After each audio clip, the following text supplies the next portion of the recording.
coming. It's quite hard to come to these sorts of things when it's absolutely shining outside, but thank you for making the effort, and thank you to our candidates for making the effort. As you can see, it's not exactly what was advertised in the poster. There is another more probably significant debate this evening up front with Katie Hannon in Dublin, so a lot of those candidates couldn't make it obviously couldn't make it up to Dublin time, which is unfortunate, but sincerest thanks to the candidates that did turn up, and it does give us a chance to hear their policies and hear what it shows that they take students seriously. I've been involved in I'd say a lot of us here have been involved in a lot of organisations and voluntary things where young people are always, lauded and brought up on pedestals and committees and told we want people in power say it's great to hear from young people and great to have young people in the room. More often than not, I found it's just words and it's not real action. We have a problem with young people voting, and sometimes I think it's not surprising, since in this country at the moment I think students are definitely one of the most marginalised groups at the moment. We have the second highest fees in Europe. We're paying some of the highest rents, and we're a generation that are kind of resigned to not owning a home in the next 20 years. So in that vein, we kick off this evening's election hustings. It's going to be moderated by lecturer Larry Donnelly, who very kindly agreed to do this. Just some sort of we're going to have opening statements, a few issues we want to hear from the candidates about, then we'll go to the floor. If you want to ask a question, just bear in mind your image will be on our YouTube. If you're not comfortable with that, don't ask a question. For the people online, you can submit a question by our Instagram poll, which will be monitored, and we have already pre-submitted questions on that. So we've plenty of issues to get through, plenty of questions from students. I'm very much looking forward to the candidates this evening. So without any further ado, I suppose a round of applause for our candidates, and I'll hand it over to Larry.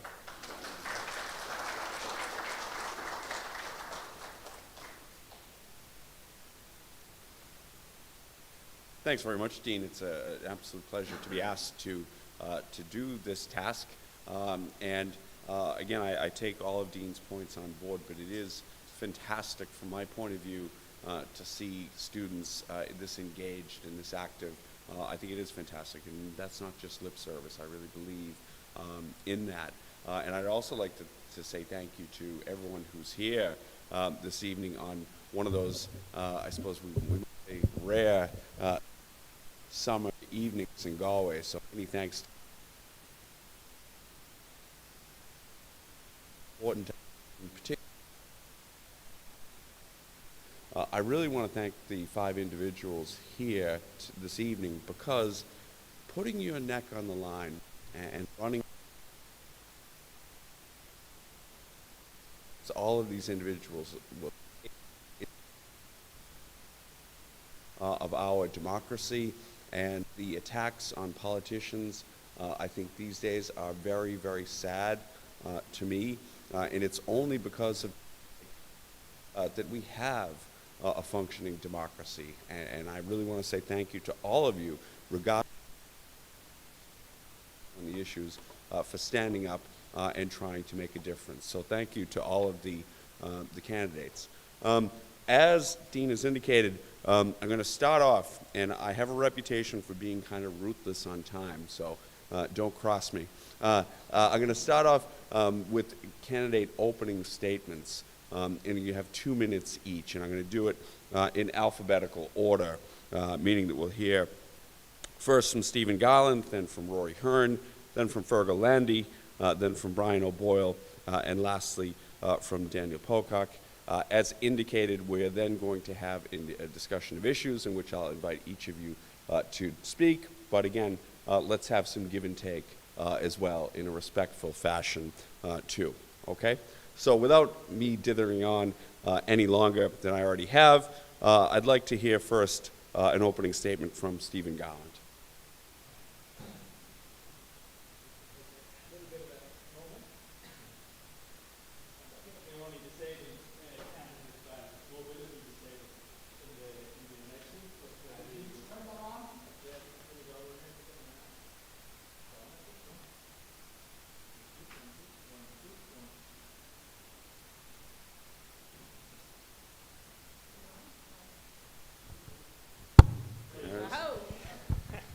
Thank you very much. Okay, so My name is Stephen Garland, and I'm running, I believe in the democracy and how we need to take part in all of these things. I'm super delighted to be here in an educational institution because despite my years, I have a youthful feeling, and I love colleges. And one of my big positions is on cannabis, which is not popular generally in this constituency because it's quite a conservative constituency. But I'm here to kind of represent what are an unspoken, a little bit, people who don't have their franchise, which is 20% of people who use cannabis in Ireland. And I use it as a part of integrative medicine. And integrative medicine is about treating all the person, and that's my belief in integrative health. So I want to see things made better for people who want to have access, safe access. I'm a founding member of the Patients for Safe Access in Ireland, and we're a group of patients. And in general, it has been patients who have made wherever it is in the world, whether it's in Canada, it was Alison Mirden, whether it's in UK, it was a kid, Billy, who made the fact that we have legal kind of cannabis in the UK, which is half of six counties of our country. We have a dual jurisdiction in this tiny island, and so there's an awful lot of anomalies. Apart from that, I'm all about a lot of other issues. I'm disabled, as I've kind of demonstrated, and could fall over at any given moment. But I am disabled, and there's we have a lot of issues. We've been laggards, Ireland, in disability for quite some time, and I think that I've just been through the entire Disability Matters over the last 2 or 3 weeks. There's a 35-page report, another report. We produce reports in Ireland like I can't believe. It's unbelievable. Every single committee produces a 35-page report. This one on Disability Matters, it has a lot of really, really good in it, but we have to be delivered on, or else it has no meaning. So that's my intention, is to get out into Europe, make sure our DPOs, our disabled people's organizations, are represented at national and international level, and that we have a voice in Europe behind that. We have simple things like a disability card that has been kicked down the road for the best part of 10 years, and it's sitting there, and all it needs is a couple of politicians to get behind it and push it over the line. So I hope to be a representative of disability. I have MS, I have PPMS, somehow conquered it by not listening to the narratives. So thank you.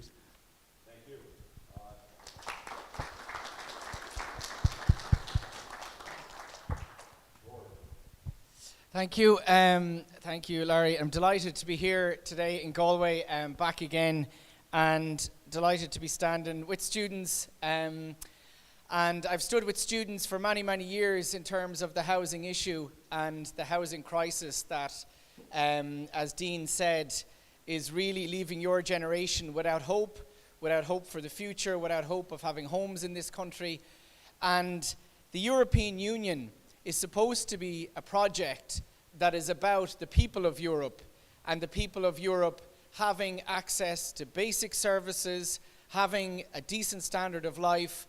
And there is no other issue that matters more to the people of Europe, that has more of an impact than housing. And yet we haven't seen the European Union take major action on housing to date. While I am putting housing central to my campaign, I'm putting the issue and the proposal that the European Union would develop an affordable housing plan, that it would develop a housing guarantee, just like it has a European Union child guarantee, that guarantees to all children in the European Union that they have access to services, they have access to housing, they have access to a decent standard of living. But the European Union needs to implement that. What we're seeing across Europe right now is the rise of the far right. We're seeing it in Ireland, the rise of anti-immigrant voices, of the scapegoating of immigrants and asylum seekers. What we need to do is to elect representatives who believe in a welcoming Europe, in a welcoming Ireland, and I would very much stand for a migration policy that is positive towards asylum seekers and immigrants, that sees them and treats them as fellow human beings with human rights, and sees them and treats them with the dignity that they deserve as fellow human beings. And for me, housing is at the core of all of that. We need to provide homes for those who are in Ireland and for those who are seeking refuge here. The European Union has huge potential to help us solve our housing crisis. When we look at, for example, the European Investment Bank, it is a core institution of the European Union. It can invest in social and affordable housing.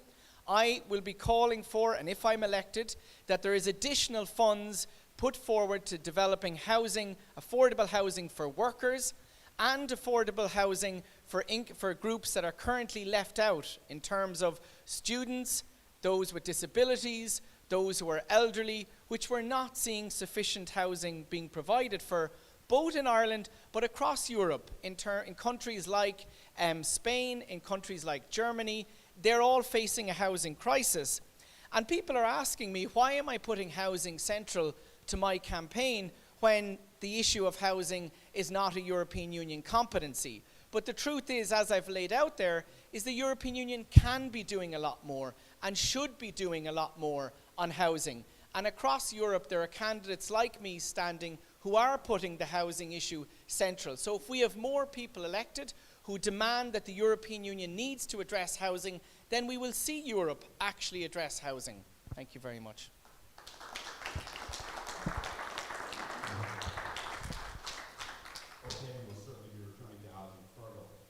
Thanks, Larry. I suppose I better stand up if everyone stood up. My name is Fergal Landy. I'm the Labour Party candidate. Too close, is it? Yeah, sorry, too loud. I'm from Galway here. I live in Oranmore. I'm originally from Clare, but I've been living in Oranmore for 20 years or more. I worked here in the university and studied here in the university as well. I suppose what made me decide to get into politics was a little bit of a sense of being a hurler on the ditch for many, many years. I've been a public servant. I've worked as a social worker in where was the Health Board, then the HSE, then TUSLA. I now work with community organisations called Family Resource Centres around the country. So I've been on the edge, I suppose. As a public servant, I'm part of the system to a certain extent, but I've been outside the political system. I've engaged with the political system. I've seen the pros and cons of that. I've seen the way you can be quite cynical about it sometimes, but I've also seen transformative change happen all of a sudden because of the right political decisions being made. And some of the values I've developed over that time have been, I mean, they've come from my family, they've come from my parents, but they've also been developed over my career. And one of the things I felt is that, you know, you can't come at people with help in a charitable mindset. And I think we've had a history of doing that in this country.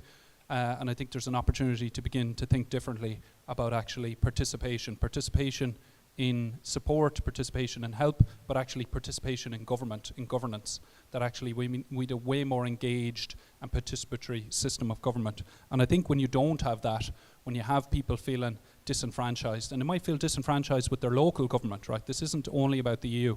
They may feel disenfranchised with national government, and they may feel, why are we part of the EU? What difference is it making to my life? Or it might be a bit of all three.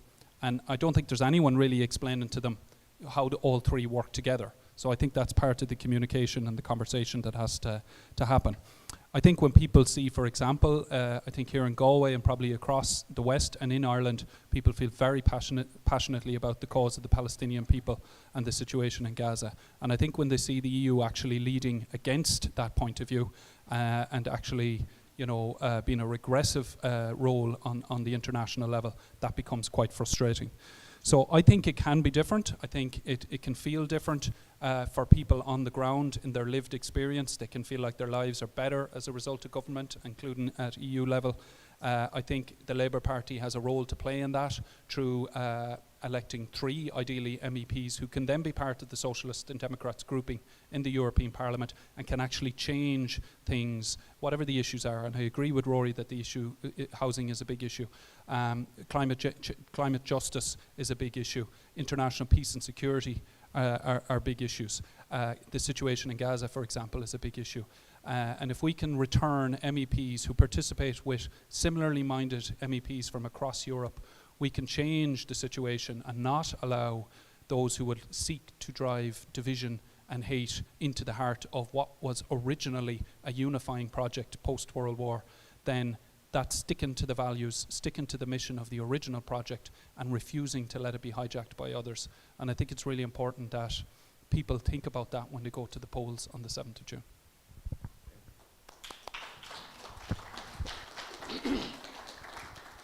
Brian.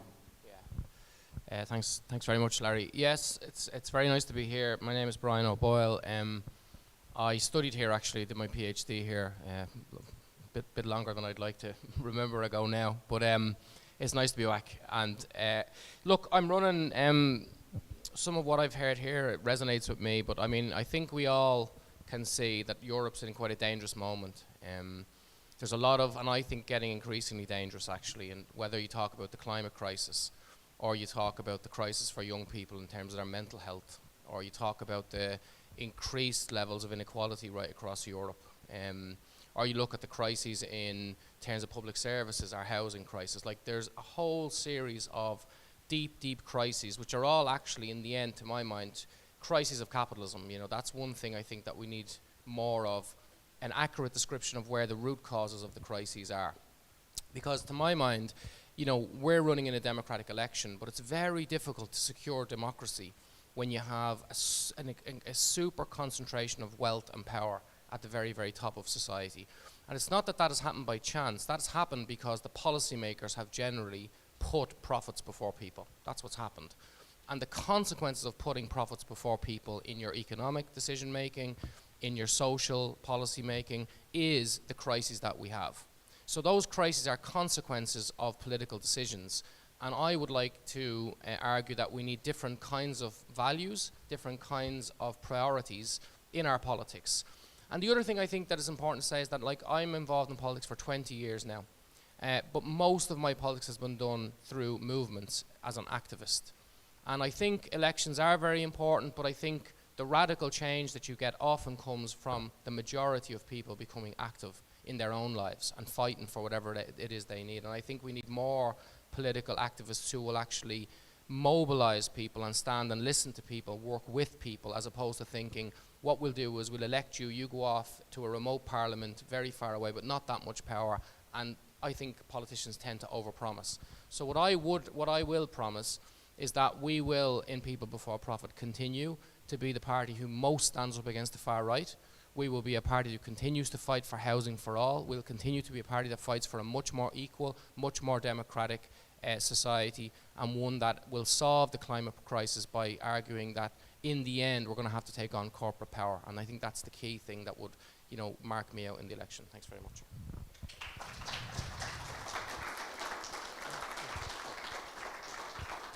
Thank you, Daniel. Hello, I'm Daniel Pocock. So I'm Irish Australian. So thanks for coming tonight. How many of you are graduating in the next year? So you're going to go out into the workforce and start paying taxes. How would you define tax? Do we have any economists here? So tax is when you pay for our mistakes. So think carefully who you vote for. So you're going to, as you're all younger than us, you're going to be paying for those mistakes for a lot longer. You get to elect 5 people to represent this district in the European Union. So when you're going through the 28 names on the ballot paper, it's very important that you number all of them, because the person you put at number 20, you could be putting them a little bit ahead of someone else when the preferences all get shuffled around. So this process is very important. You might be wondering, what impact can an Irish Australian have on life in Ireland? Well, when I was in the student union in University of Melbourne, we had another guy there. His name is Andrew Giles. He's the immigration minister now in Australia. In 2022, about 900 Irish healthcare workers migrated to Australia. At the end of that year, Andrew told Irish healthcare workers they can have a visa in 3 days. The following year, 2,500 Irish healthcare workers went to Australia. That's the impact that an Australian can have on the Irish health system without even setting foot here. So we now have a national government where the three parties are in power together, and people are complaining about every crisis under the sun. If you'll excuse the pun from an Australian. But if you vote for the same thing, you're going to get the same results. I'm an engineer, so I've worked in most of my career like delivering projects, which is really important. We have a lot of people in Irish politics who talk about what they're going to do. They can talk very passionately in front of a crowd, but they deliver nothing. On Friday, I went to a meeting for the railway from Galway to Sligo. There were like 600 people in the room. Every candidate promised to support the railway, to get the railway open again. But during the time I was a student in Melbourne, we actually did that. We saved our railway. So I've been there and I've done that, and I want to do that again for the people here. When I look at those houses with defective blocks, I can't walk past that, because I've lived in different countries. And I haven't seen anything like that anywhere else. So in County Donegal, in County Mayo, there are these houses that are crumbling like Weetabix. It's a disaster, and I can't walk past something like that. If you look at immigration, I resigned my membership of the Australian Labor Party in 2013, and my resignation was leaked, and it was published, and it was very strong. So I think a lot of people have seen the Ukrainians arrive, and they've said, let's form a political party on immigration. They've just had like a brainwave that they're going to run with that. I've been thinking about immigration for a very long time. So I'm not just making things up to win votes. There are more Irish living abroad than there are here in Ireland. I've lived in like 7 different countries. We should be experts on immigration. There are many Irish who hold 2 or 3 passports. So I want to offer you an alternative. Please have a look at my website, look at my platform at danielpocock.com. So let's get on with the discussion and the questions.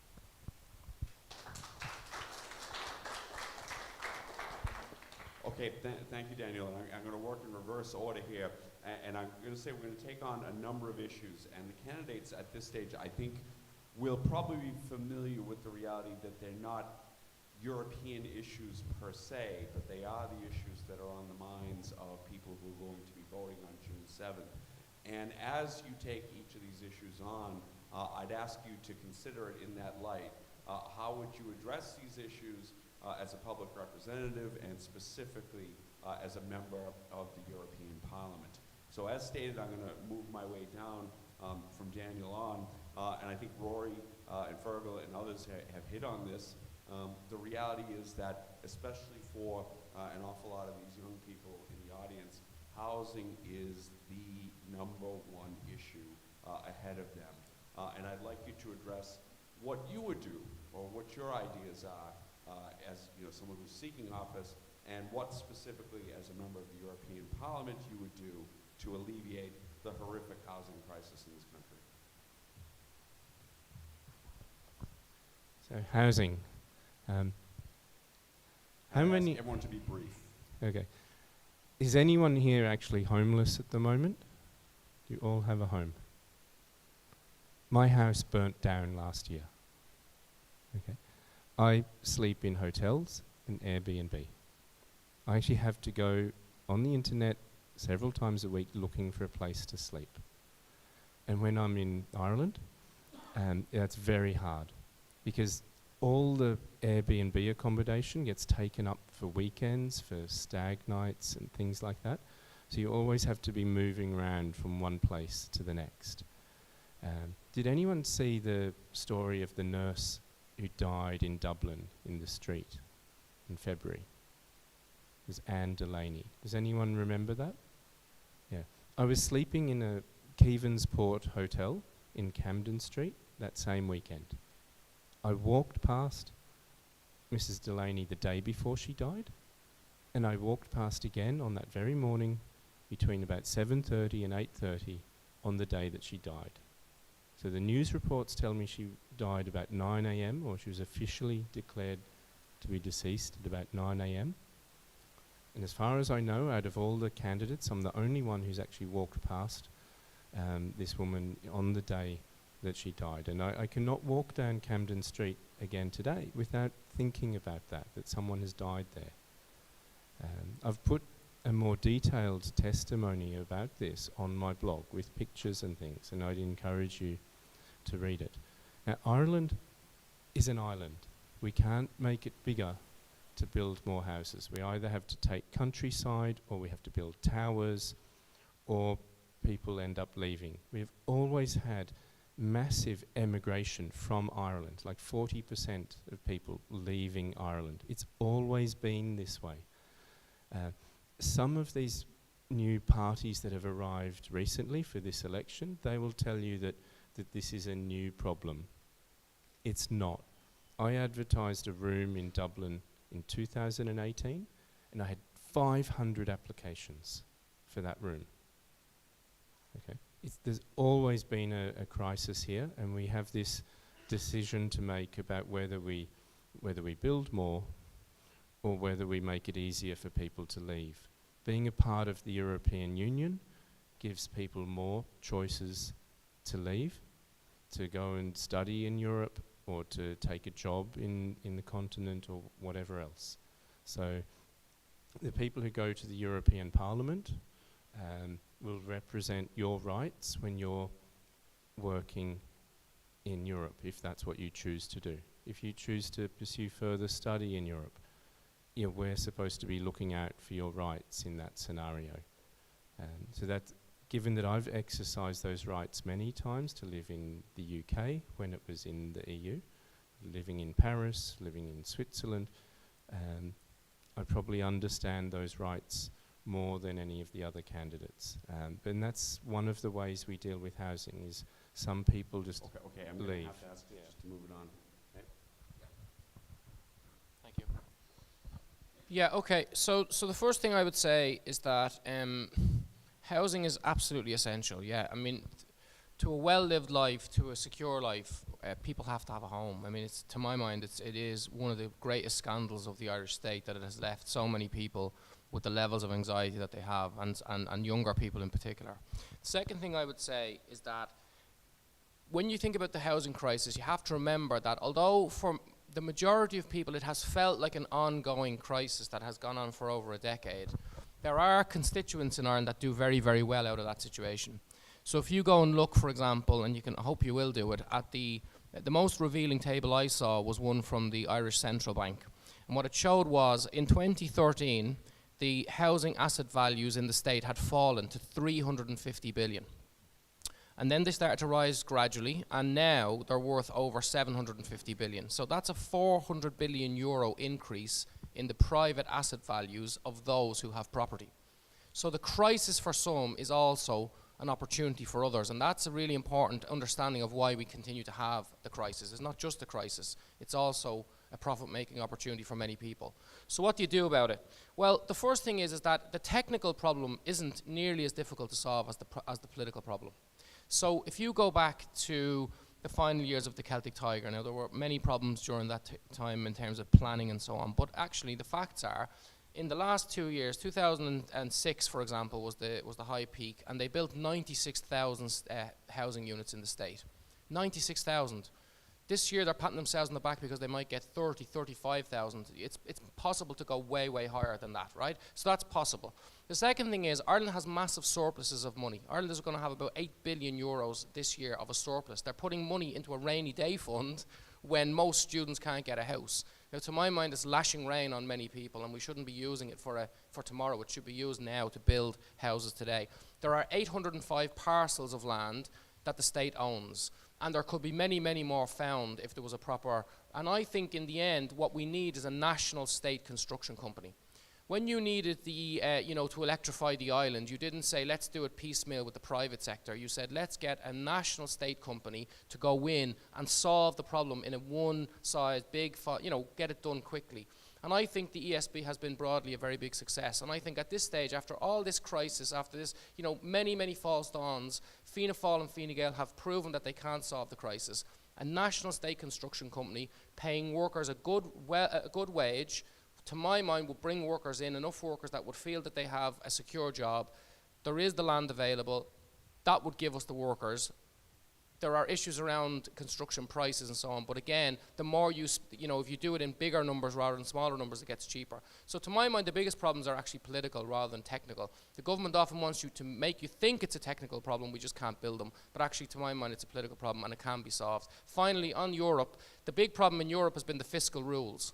The rules in Europe have generally been used to sort of block and stymie governments from building the levels of public service that they should be building. So if I was in the European Parliament, I would be looking to build a consensus that says you can't be using the fiscal rules to break them when you bail out banks, but you'll never bail out ordinary people when they need a home. The priorities have to be changed. You have to actually respond to the lived needs of ordinary people in Europe, and that's what I'd be trying to do. Okay, thanks very much. I think whether it's entirely within the competence of the European Parliament or not, I think what Brian has suggested falls in the big idea category in terms of housing. And I'd like the others to, as well as make their own comments, to address whether they agree or not and why. Yeah, I mean, I don't think anything is necessarily strictly in the competence of the EU or as opposed to the national level. I mean, really, we're a sovereign country, so everything is strictly in the competence of our national government. There is the opportunity to add value and to improve our offer to the people through our participation in the EU. And we see, we basically almost since the outset, our participation in the European Union has been, one aspect of it has been very much focused on agriculture policy. Now, agriculture policy is a national competence. It's for the national government to set forward its policy in relation to agriculture. But we still have a common agricultural policy at EU level, and we have a common approach to payments, and now more recently to kind of environmental regulation. So it's absolutely no different from in relation to housing. Housing is absolutely a national competence. If not, I would actually prefer to see it being restored to being a local competence, that really the people of Galway should be in charge of building houses for Galway through their elected representatives onto Galway City and County Council. It's not something we can hive off anywhere else. But that doesn't mean there can't be standards. I mean, the defective blocks were mentioned that are set at EU level that give people confidence and assurance that housing can be created nationally and locally in a variety of ways. I don't necessarily agree with kind of, you know, only looking to the state to solve these problems. I think I don't have an issue with the mixed market approach, whereby, you know, houses can be built privately, houses can be rented privately, but there's also state housing and there's also approved housing bodies as part of it as the mix as well. The problem has been this sole approach to the market, whereby, and people bought into this in Ireland. I mean, of my generation, and I'm not blaming anyone, but I'm owning the fact that when I came out of college, there was this kind of idea that property prices were going up like crazy, and you had to get a foot on the ladder. And in a sense, you wanted an asset, and you bought a house probably before you truly needed it, and often people ended up then with a house that they didn't really want, and then when the crash came, they couldn't get rid of it. You know, and I was partly in that category for a while myself. So I think we need to stop seeing housing as an investable commodity. I agree with Brian on that, but I think actually the EU can play a role in having a common housing policy that is supportive of national governments and local authorities in how they provide housing, and could create standards such as insisting on a mix of provision in how that housing is provided, and insisting on seeing that it is viewed as a social right that people require housing to live in. I mean, it's funny, I heard the discourse given out about Ryanair buying up houses in Dublin, and I can see why that's seen and portrayed as an awful thing, this big huge company coming in buying up housing estates. But like Odlums and Guinness were doing that over 100 years ago. It was perfectly normal practice for employers to provide their employees with houses back then. We went through, over the history of this state, we've gone through a situation where employers were providing housing, local authorities were providing housing, charities were providing housing, and we divorced ourselves from that over the probably 80s and 90s and reduced it to a market commodity. And we need to roll back considerably on that and have a much better mix of housing. And that to me is a big idea that is relevant at EU, national and local level. Thank you. Thanks. Yeah, I think in terms of housing, when we look at the housing crisis, and I spoke about this earlier, that we need the European Union to take housing seriously. Housing has not been put on the European Union agenda because our MEPs who have been elected to go over there have not raised the issue of housing. If I am elected as an MEP, I will raise the housing issue day in, day out over there to get the European Union to take housing seriously. And I'll give an example. We know we have a massive problem of dereliction and vacancy. There are 166,000 vacant homes across this country.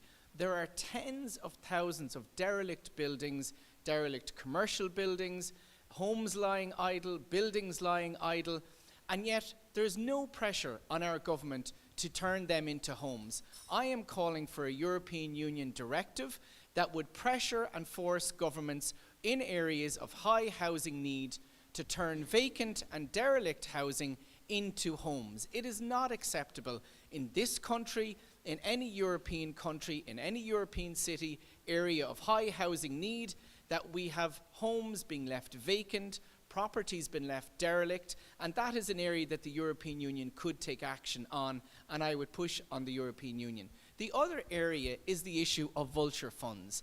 And I have done a huge amount of campaigning and writing about how our housing has been taken over, given by our governments, by Fianna Fáil and Fine Gael and the Green Party, they've handed our housing system over to vulture funds buying up housing. The European Union has a thing called the Capital Markets Union. It has control over and regulation over vulture funds. We need to see at a European level coordination to reduce the purchase of our housing as an asset, as an investment asset for wealth funds, and to ensure that housing is kept for people who need homes. The other area that the European Union can do, and we've seen already in terms of the Irish government, is the regulation of Airbnb. We are seeing Airbnb, particularly in places like Galway, eating up our housing market, turning homes that should be long-term rentals into these short-term rentals. We're seeing people being evicted by landlords to then turn the property into an Airbnb. This should not be allowed, and again, the European Union has a role in regulating that. The other area that we need to see action in terms of housing is tenants' rights. Renters in this country are treated like second and third class citizens. They can be evicted for any number of reasons. They don't have real protection. And we saw our government parties, Fianna Fáil, Fine Gael and the Greens, lift the minimal protection they had last year when they lifted the eviction ban. In other European countries, you cannot evict a tenant if they're paying their rent, if they're doing all they should, just because you're selling the property. I would be pushing for common rules and regulations across Europe that protect tenants and ensure renters have proper quality of rights across Europe. So there are just some of the issues I would be raising in terms of housing. Okay, Stephen.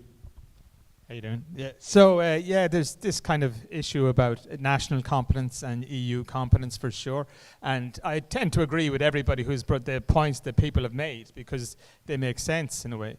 I bought my first house when I was a student in the Ballyfermot Rock School back when I was 21. And that was back in the day, that was about 1996. I was told to lock into it wasn't a mortgage I had, but I got a loan. So I was told to lock in at 12%.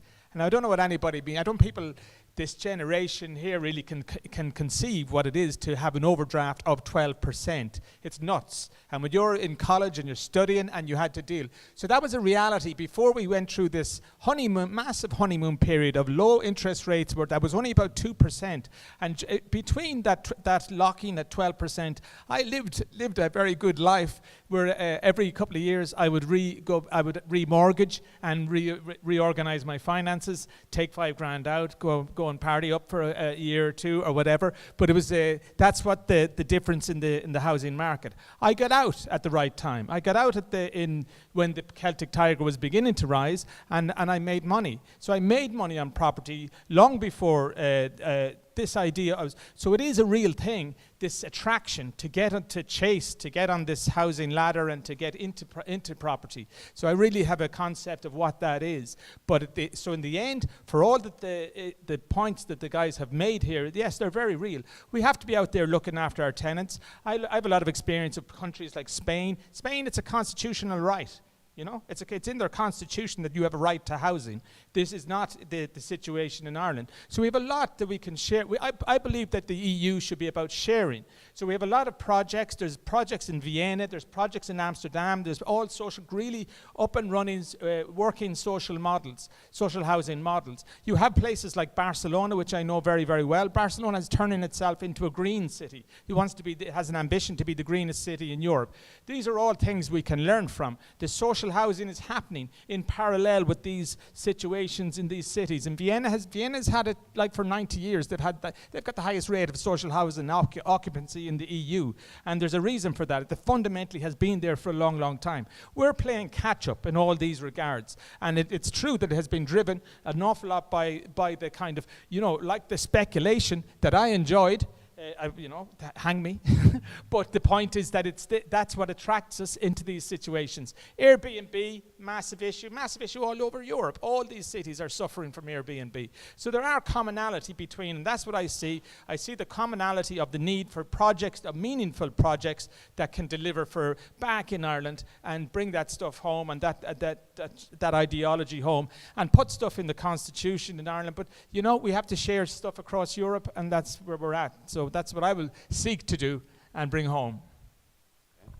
I'm glad that we're now joined by Senator Lisa Chambers. Lisa, if you want to take just a couple of seconds to introduce yourself, and then maybe the question of housing has been put to the panel. Okay, I was wondering why everybody was focusing on housing. So it's a specific housing question. So apologies that I was late, everybody. I was campaigning and got stuck in the traffic coming to Galway City, which I know is a big issue here in the city. So just to introduce myself, my name is Senator Lisa Chambers. I'm a Fianna Fáil senator, a former TD for Mayo, and the leader of Shanna Éireann. My background, I've been 10 years in elected politics. For 8 of those 10 years, I've worked on European briefs for my own party. I was my party's defence spokesperson. I was the lead opposition spokesperson on Brexit during the crucial period last term. And I'm now my party's European and Foreign Affairs spokesperson and a member of the European Affairs Oireachtas Committee. I went to college here in what was formerly NUI Galway. I'm a barrister, legally trained, and would have studied European Union law as well. So that's my background in terms of my CV for this particular job. In terms of housing, I suppose not directly a competency of the European Parliament. I know Rory will disagree with me. We've had this debate on a number of other platforms. But nevertheless, as a public representative at any level, you always deal and talk about the issues that are of importance to people, and housing is coming up on the doors. But it is the direct responsibility of the national government, not the European Parliament, notwithstanding some of the impact in terms of the Airbnb issue, or maybe interest rates being set at a European level. But really, the national government delivers housing. But that's not to take away of the importance of the issue. I suppose at a European Parliament level, what can an MEP do to effectively deal with the housing issue? And I think that partly comes down to your representational role and working directly with the government of the day here domestically. There's not a huge role, I think, for MEPs at a Parliament level to directly deliver houses here on the ground. So I don't know if that fully answers the question. Was there more detail required? But I would like to get an opportunity to discuss what I would see as maybe key European issues as well throughout the rest of the debate. Thank you. Okay, thanks very much, Lisa. I let that run a little bit because housing is a big issue that I know a lot of people want to talk about. We're going to have to get much tighter on time, and I'm going to have to get much stricter, so if that's fair enough. I'm going to leave it with you, Lisa, now for the moment because, again, as I said at the outset, what we're addressing here are issues, and not all of them, as you indicated, directly, I suppose, within the providence of the European Parliament. They are the issues that people here care about, the issues that I think you're hearing about all the time. And the idea is, you're addressing them, but also what contribution you could make as a representative of this constituency in the European Parliament. One of those is, and again, I'm going to keep everyone to a minute on this tight, is higher education. Is obviously something that everyone in this room is deeply concerned about, and in particular, the cost of higher education here. And just if you would mind addressing that in 60 seconds or so, please. Yeah, thank you. Education is the great leveler, and I'm a big believer in that education provides you with freedom and choices to do whatever you want to do, and that's been one of the great benefits of being a member of the European Union for 51 years now. We have the ability to work and study abroad, to work across member states, to study in other member states, and the success of the Erasmus programme is really evidence of that. So in terms of how we can make it more accessible for students, I think we've done a pretty good job to date in making sure people can access third level education, but the costs are increasing. It's not just the direct cost of fees, it's all the ancillary costs, and it comes back to things like transport and housing and cost of living. So there is a role for national government as well as the European Parliament, but I think it's providing opportunities for students to to study in other member states, in other universities, and covering the cost of doing that so that it's not prohibitive and that it is genuinely open to people from all backgrounds, and that education is, I suppose, accessible to all. So I think from a European perspective, it's making sure that Erasmus is properly funded and that there are opportunities to study in other universities, and that your realistic cost of doing that, not just the fees, are covered. Okay, Stephen? Yeah, I would concur with a lot of that, because education is of primary importance, and certainly for everybody in the room here. I think that what can we do as MEPs? We can keep promoting programs like Erasmus, keep promoting sharing. What the Brits have done by creating Brexit, they've caused themselves like an outrageous headache. There is no crossover in research and science, and there's been so much funding lost into England, and so English students are suffering. So I would be all for maintaining programs like Erasmus and absolutely promoting cross-border, relationships and connections. I was born in 1972, the year we entered the EEC at the time, and I'm very European. Hablo Castellano, falo Portuguese, and I've been knocking around this continent for a long, long time, and there's a lot to learn from all the different countries, and so I want to bring that to the table. Education is massive, and we do it by sharing. That's what I see. Okay, Rory? Thank you. As someone who's a lecturer in a third level institution, I see the value of public education, but also what is happening to our students in terms of the huge increase in the cost of education, how they're struggling in terms of commuting because they can't access housing. I see students not being able to turn up to my lectures. I see students really suffering in terms of their mental health, and I spoke to the Students' Union president in Maynooth University, where she outlined a huge survey done with students, which just showed the real impact of education, third level education today, the lack of affordable housing, the cost of education, that students' whole experience of education has really been diminished, and we are locking out. And while there's access to third level now in terms of people are starting courses, there's also been a huge increase in dropout rates because students can't keep up in terms of the cost of living, housing, the commute, and the cost of education. And I think that the other issues we're seeing in education, and we know this as academics as well, is that there's a huge rise in the precarious nature of contracts. We have postgraduate students on precarious contracts. We have lecturers on precarious contracts. We need, and I would advocate for, a public third level education system that's properly funded, that has proper conditions for its workers, and that is accessible for students. Virgil? Thanks, Rory. Yeah, I mean, I think to me, again, I used to work here. I think I worked here maybe around the time where universities and third level institutions went from being entities that had a sort of common good public purpose into, and this has happened in the wider community and voluntary sector as well, is where the kind of concepts of productivity, efficiency and managerialism kind of got introduced, and all of a sudden what was meant to be a university run for the benefit of society is being run to a certain extent like a commercial business, where the bottom line seems to be the priority sometimes, where maybe, priorities like international students, because they pay more, are being identified as priority over local students. And I don't mean that to pit each other against each other, but it's really, what is the model? What is the purpose?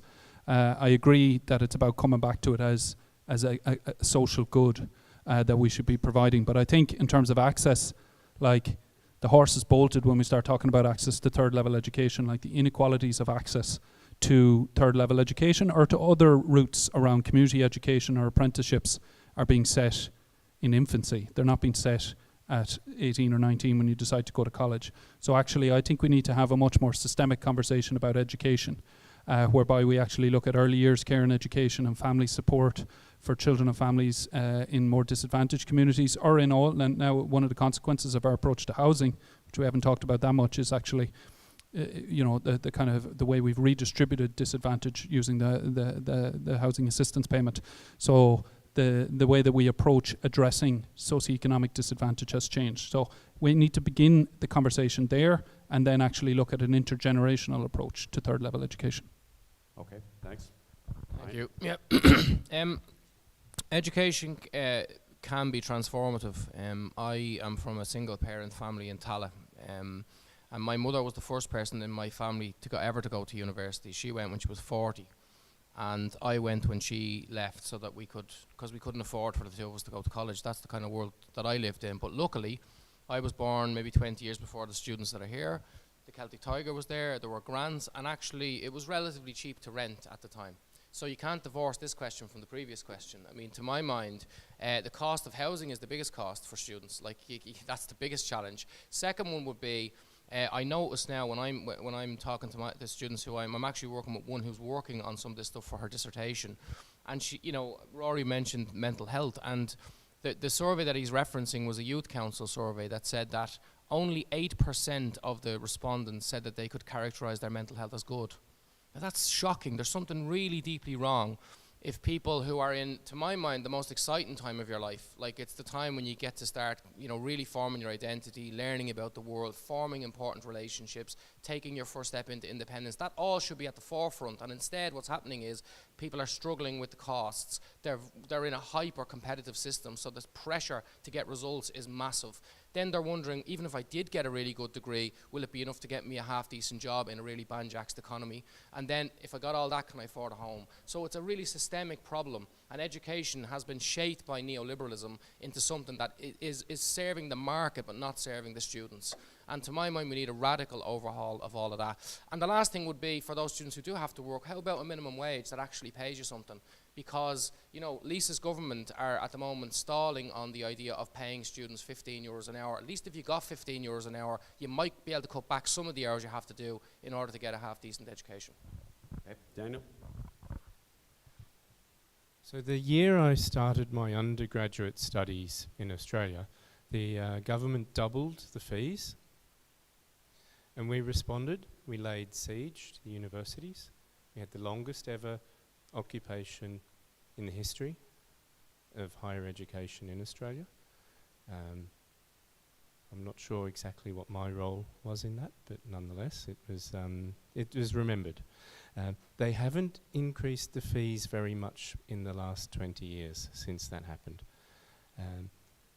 I've started publishing some of the newspaper articles from that era on my blog, so people can see that I've thought about this before, that this isn't something new that I've come up with just to support my run for the European Parliament.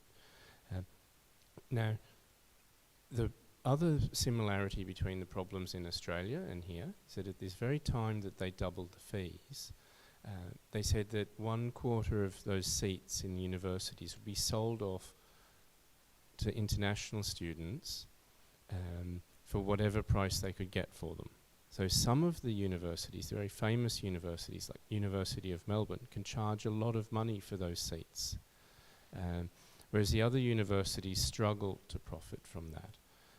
So this changed the system a lot. It created a lot of problems both for the international students who would maybe get into a course that they were not really qualified for because they had rich parents, and then the local students. Maybe bring it back here just quickly. Yeah. So here we've also got a system where the government has allowed this sort of market economy of education, and that is a big factor in a lot of the problems that we see in Ireland. And it's not the same everywhere else. In Germany, for example, they have a lot of free education.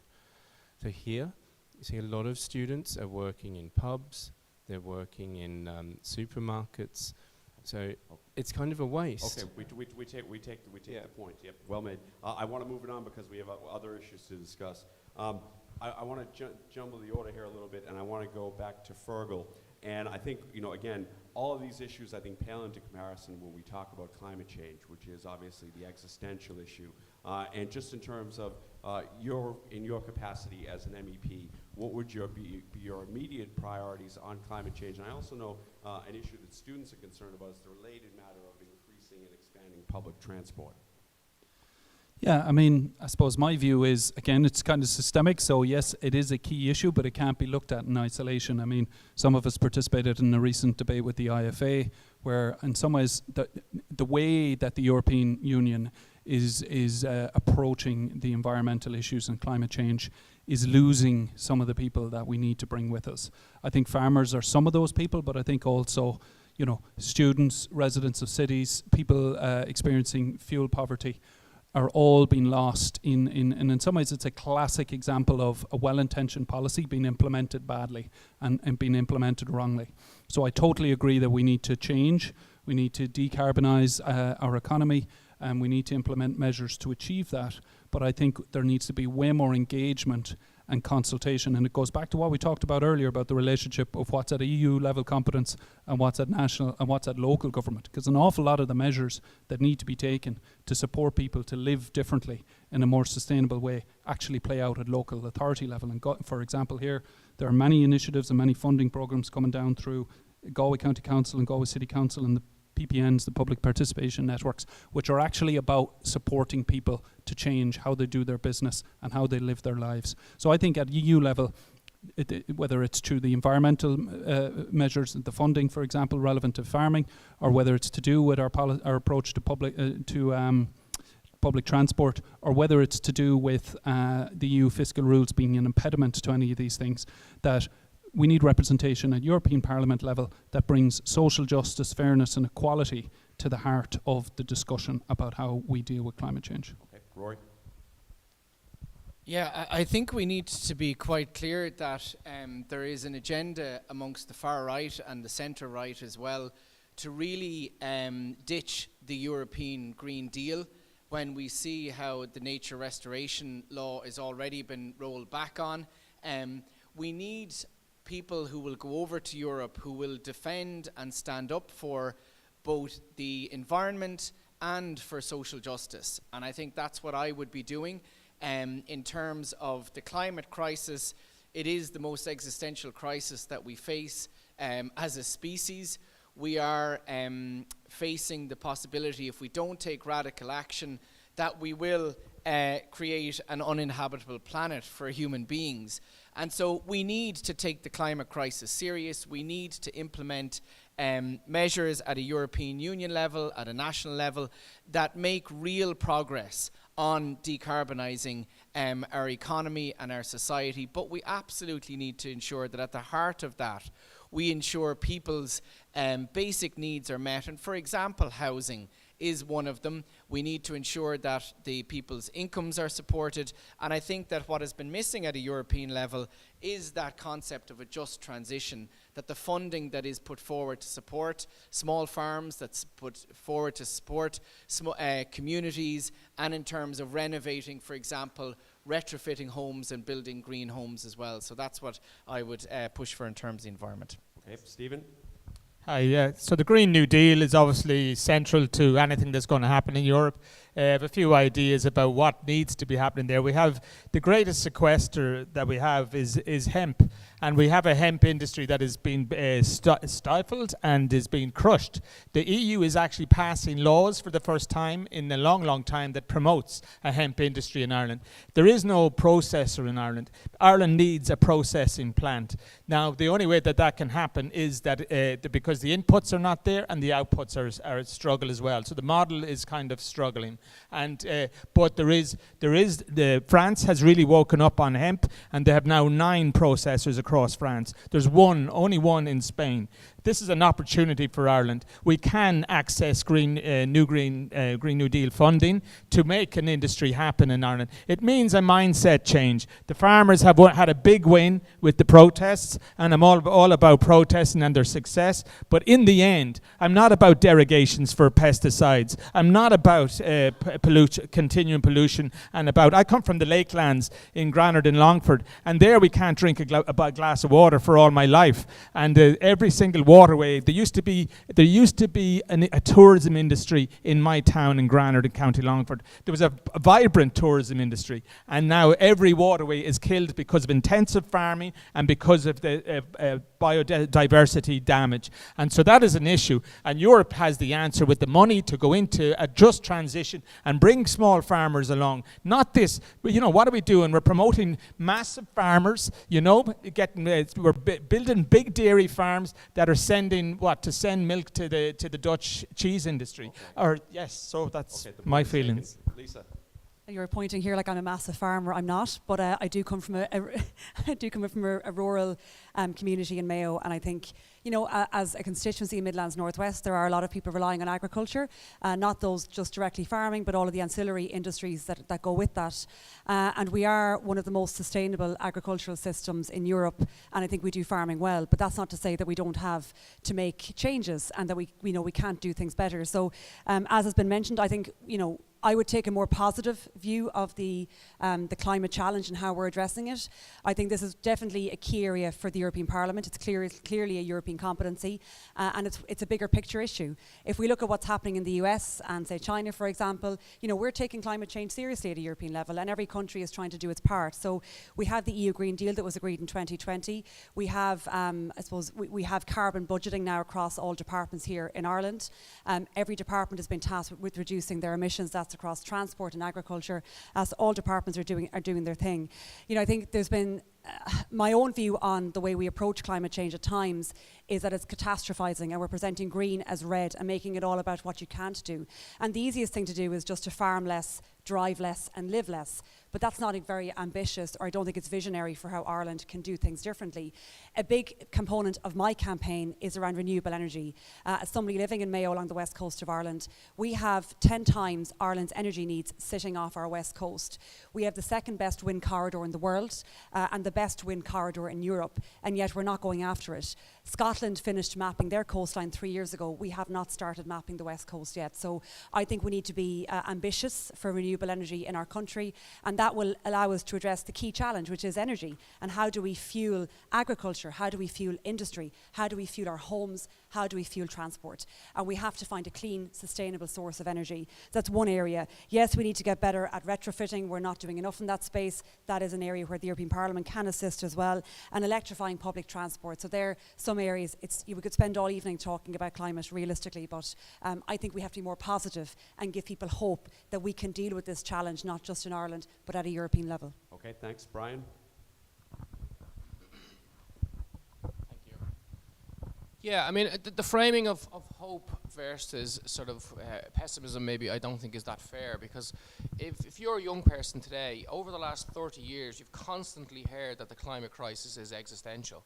And every time you look, you can go and have a look today, overall emissions keep rising. So you have this dissonance between, we're told it's the biggest challenge we will ever face, and yet nothing significant changes. Nothing significant has actually been done. And until, the government have got an action plan, they've missed all their targets, and the targets themselves I don't think are realistic. And so I would say the question around climate is probably, to me, the clearest question on why you should be anti-capitalist.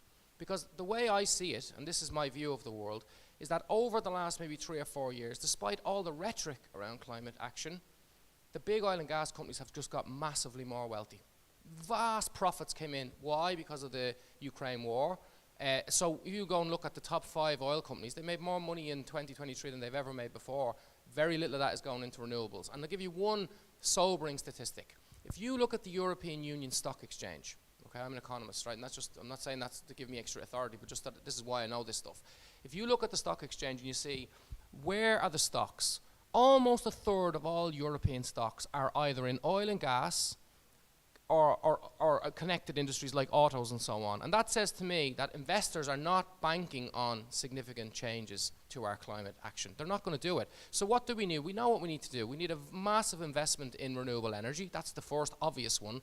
We need to, as others said, we need to make sure that agriculture is transformed in a way that both gives small and medium farmers economic security, and once they have that economic security, we ask them to be on the front line. As Fergal said, farmers know better than most of us what needs to happen. They're being squeezed on one end because they're not being listened to, and on the other end by corporate power. And to my mind, we actually need much, much more radical action than just the Green New Deal. We need to fundamentally tackle corporate power in the European project if we're going to have a real chance of solving the climate crisis. Okay, thanks. Very briefly, Daniel, on climate change. Very briefly. So looking at climate, the biggest emissions in Ireland come from things like agriculture, housing, and transport. And there are lots of opportunities in all of these things. This railway line from Galway to Sligo, the tracks are already there waiting for a train. And when you add one missing segment to the railway network, that boosts confidence in the railways all around Ireland. So it increases the number of people willing to take a train journey over in Dublin or in the south as well. If you look at housing, we've got all those defective houses in County Donegal, in County Mayo, and they've been talking about it for 15 years. You could have rebuilt them all as passive houses by now. So there seems to be something missing there. And even when they do get rebuilt, they've got another deal that they brought out recently, and I don't think it includes any condition to increase the energy rating or simply to patch them up to be the way they were when they were first built. And that's a missed opportunity. If you're going to spend those hundreds of millions of euros fixing those houses, then raise the energy rating at the same time on every one of those projects. Okay, it's a really good point. Very well made.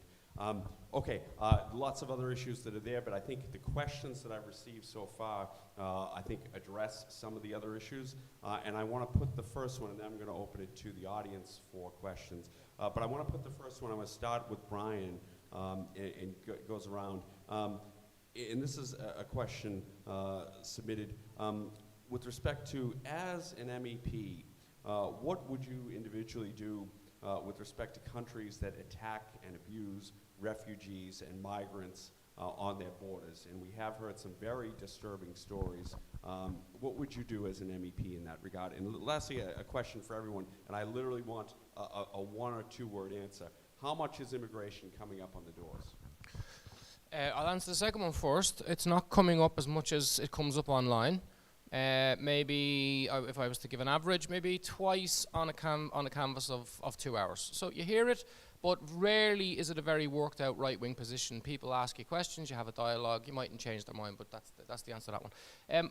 The question itself, I mean, we were doorstopped on the way in, and I think it's very important to start from, we need to fundamentally reframe the whole question of immigration, in my mind, right? First of all, Europe is an old continent.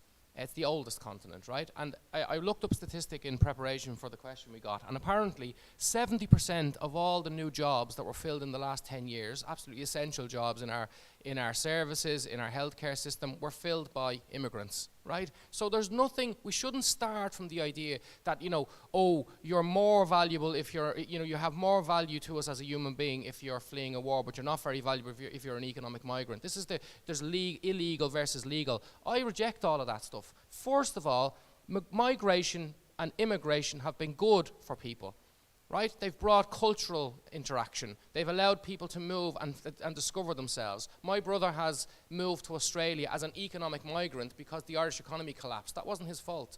He had to go and get a new job. When people are fleeing war or fleeing poverty, they come and they add. My little one was 8 weeks old. She was saved she had a duplex kidney and she nearly had sepsis. The doctor who operated on her was an Italian guy.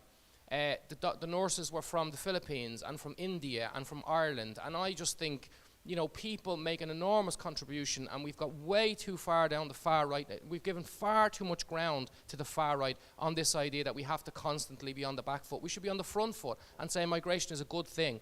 On the question of the migrate, what can one MEP do? Very little.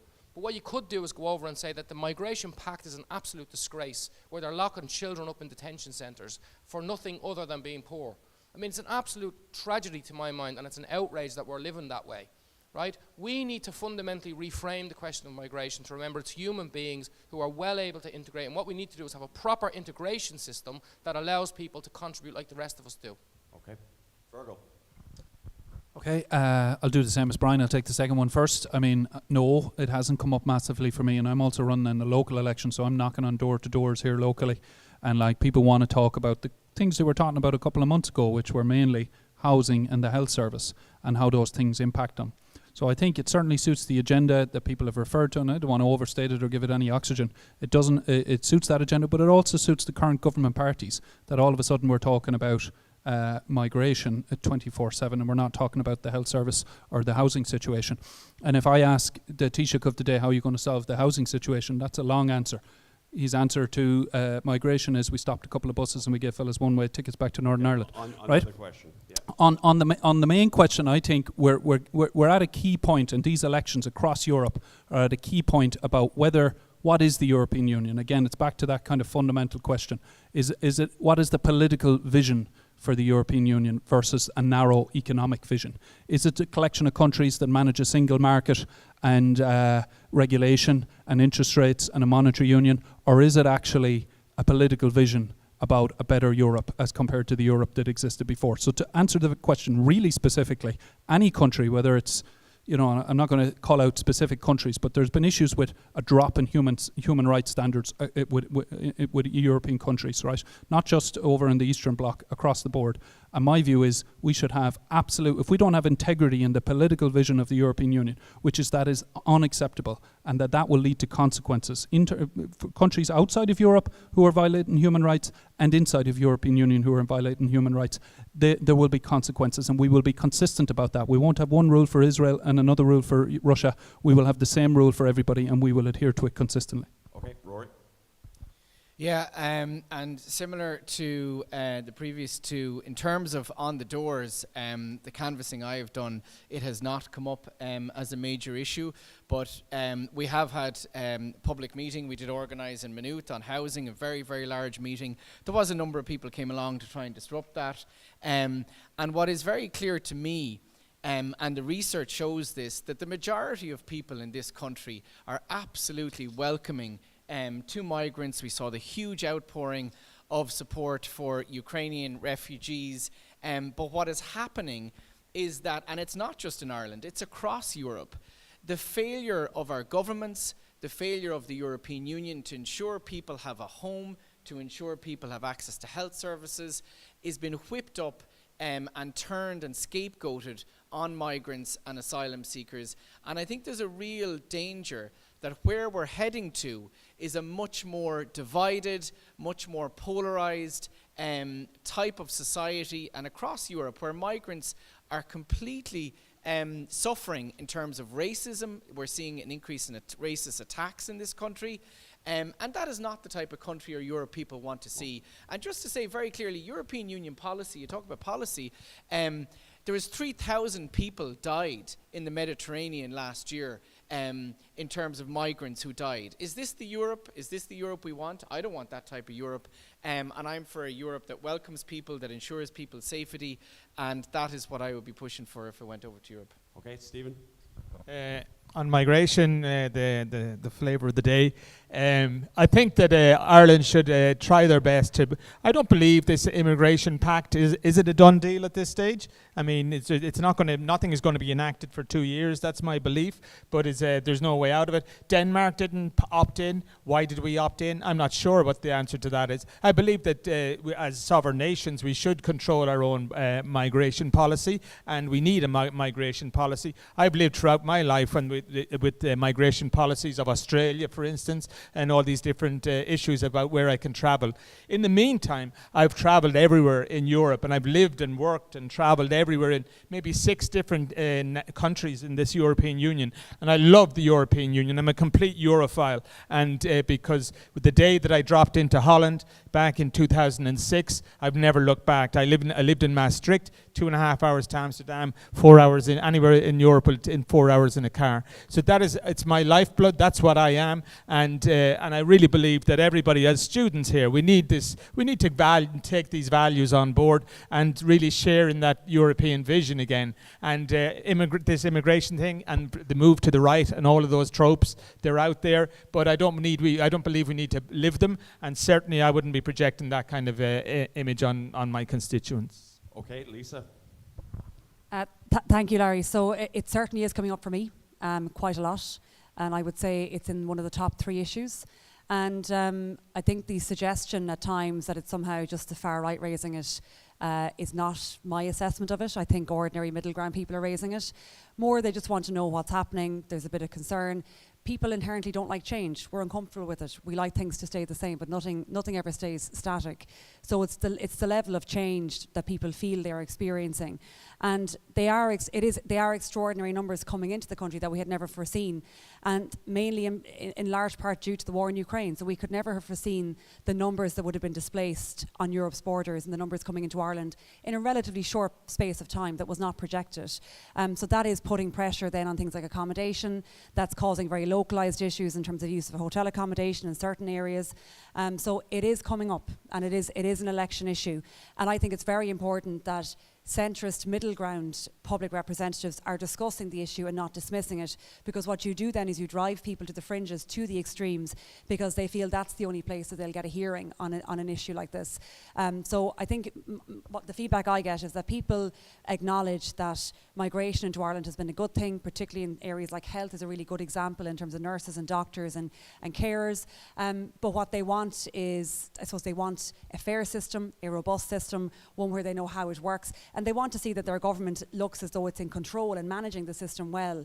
And I think at the outset of when this happened, maybe over 2 years ago, it was an emergency phase. So we were really dealing with it day by day, and the numbers were difficult in terms of accommodation provision. So that's my assessment of it. And, I think at a European level, my view is we have to work with other member states. We cannot be isolationist in how we approach an issue that's clearly a global issue. There will, the conflict in Ukraine, there have been more than 8 million people displaced, and that's what Putin wants. He wants to disrupt Europe. He wants there to be pressure on member states and this to be an election issue across member states for this parliament election. So I do think we have to work with other countries because we can't go this alone. And I believe the Migration Pact is the way to go to get an agreement across all member states. Is it perfect? No. Are there things I would like to change? Yes. But I certainly would like an agreement rather than no agreement. Okay, thanks very much. Daniel, on this very briefly.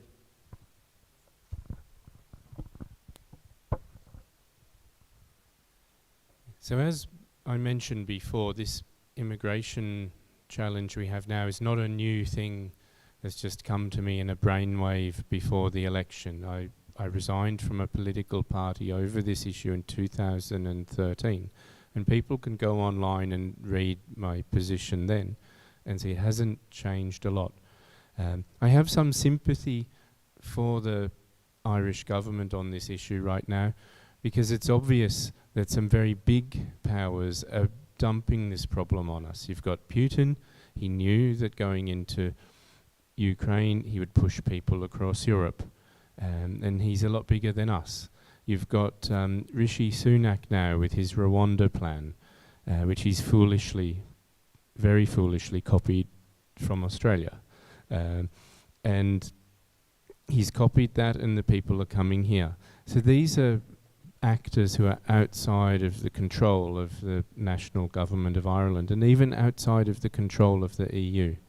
And they've had a lot of the impact of those people coming here. You look at the geography.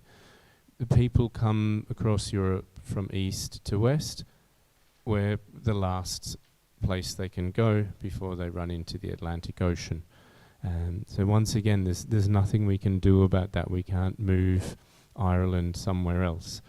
So we've always had people emigrating from Ireland. This is not a new problem. We need to make the most of that with our relationship with the European Union. Being members of the European Union gives Irish people a lot of flexibility to explore possibilities in other countries. Okay. Thanks very much. I have a question here in Irish, which is beyond my competence, but I want someone to come up, and I know Faye is going to ask the question.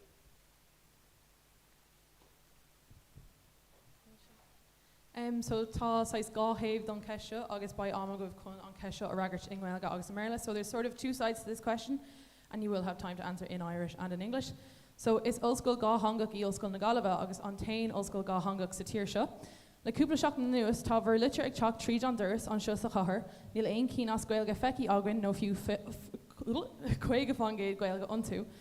Comála sin níl fís nó post feici againn bhar manthó síalta a bhí chuige fangéid as Gaeilge nó níos mó seachas i gcóir le haid seach na Gaeilge. Céim fá é sin nach gá leis an teanga nach féidir le bhí a láirt an féidir sibh an ceisio a ragart no, ní féidir sibh an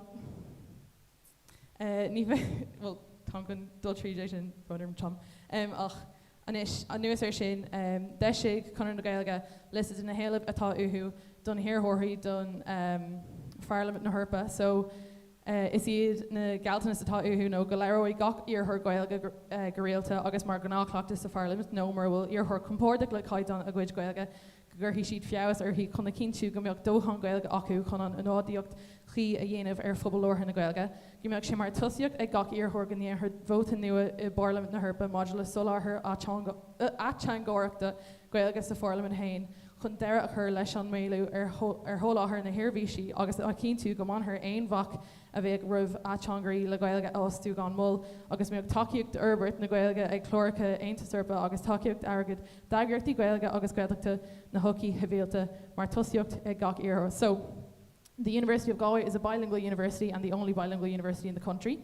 For the last few weeks, promotional materials have been coming through letterboxes. None of them have been os Gaeilge, or none of them have even had at least 50% Gaeilge on them.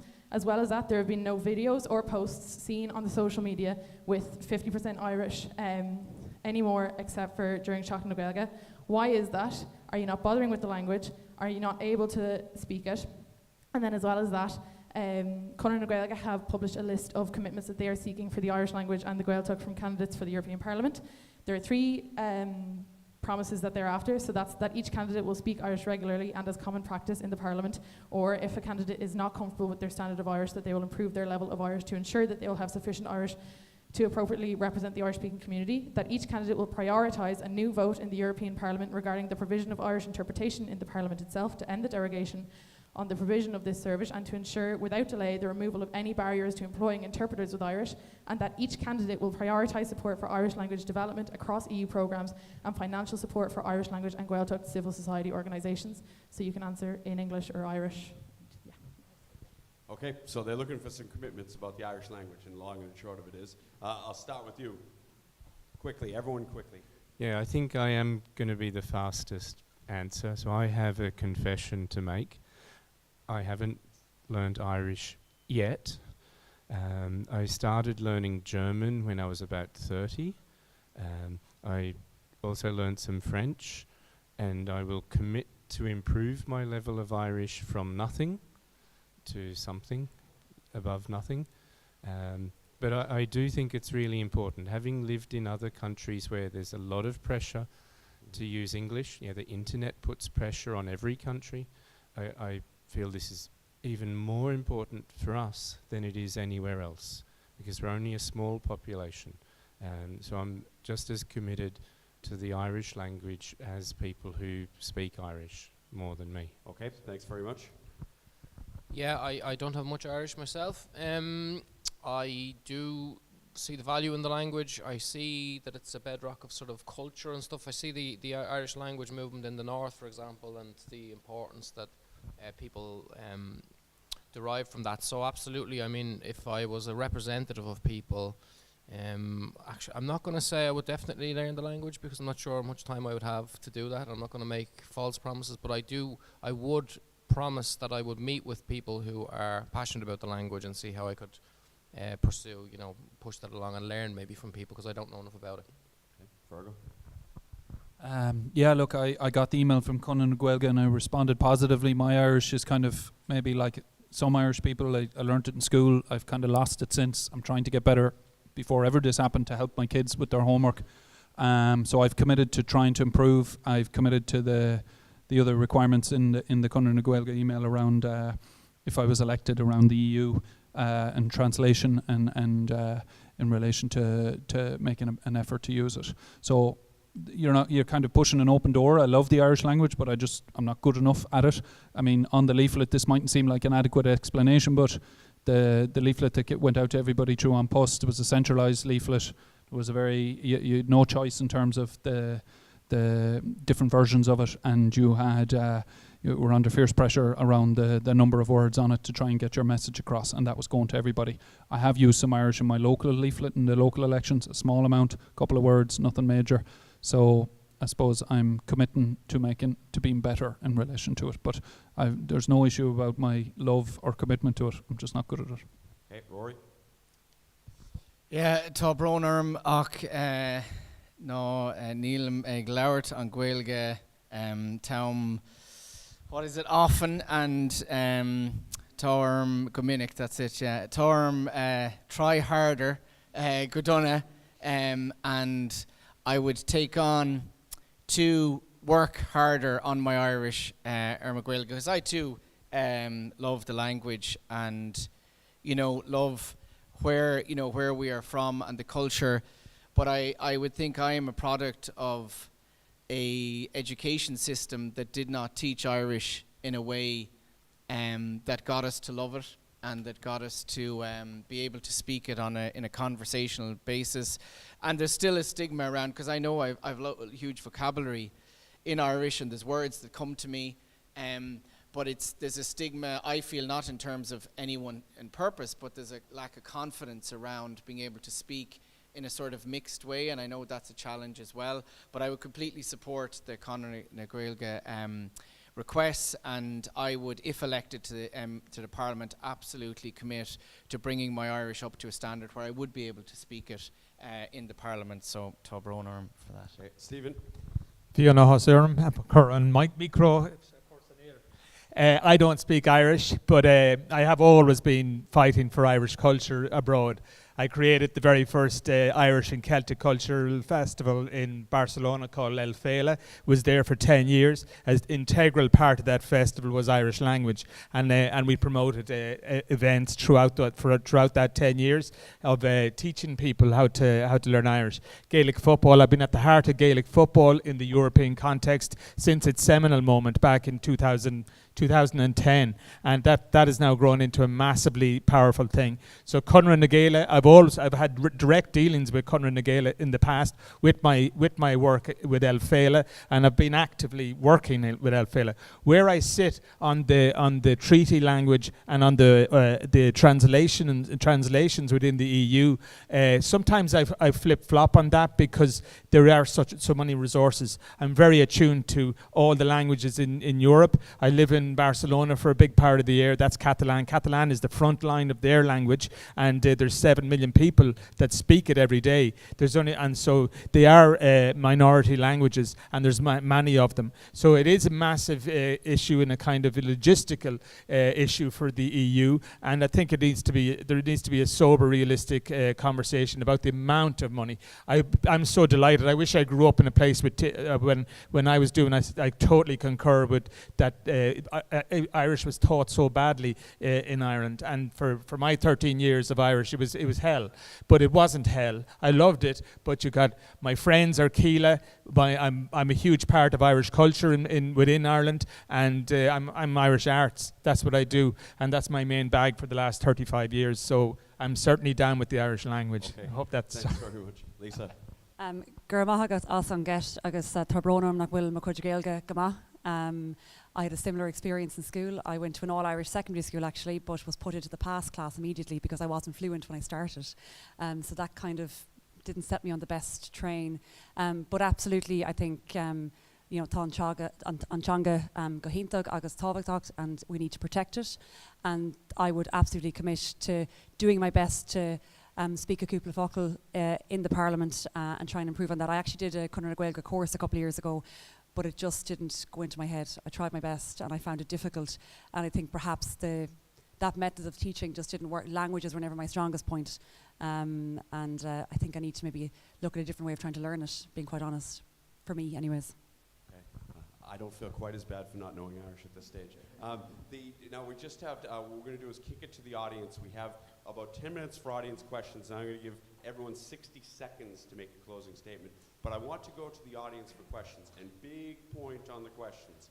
No speeches, direct questions only for our panelists, okay? And I'd say the same to the panelists. Nice, succinct answers, please.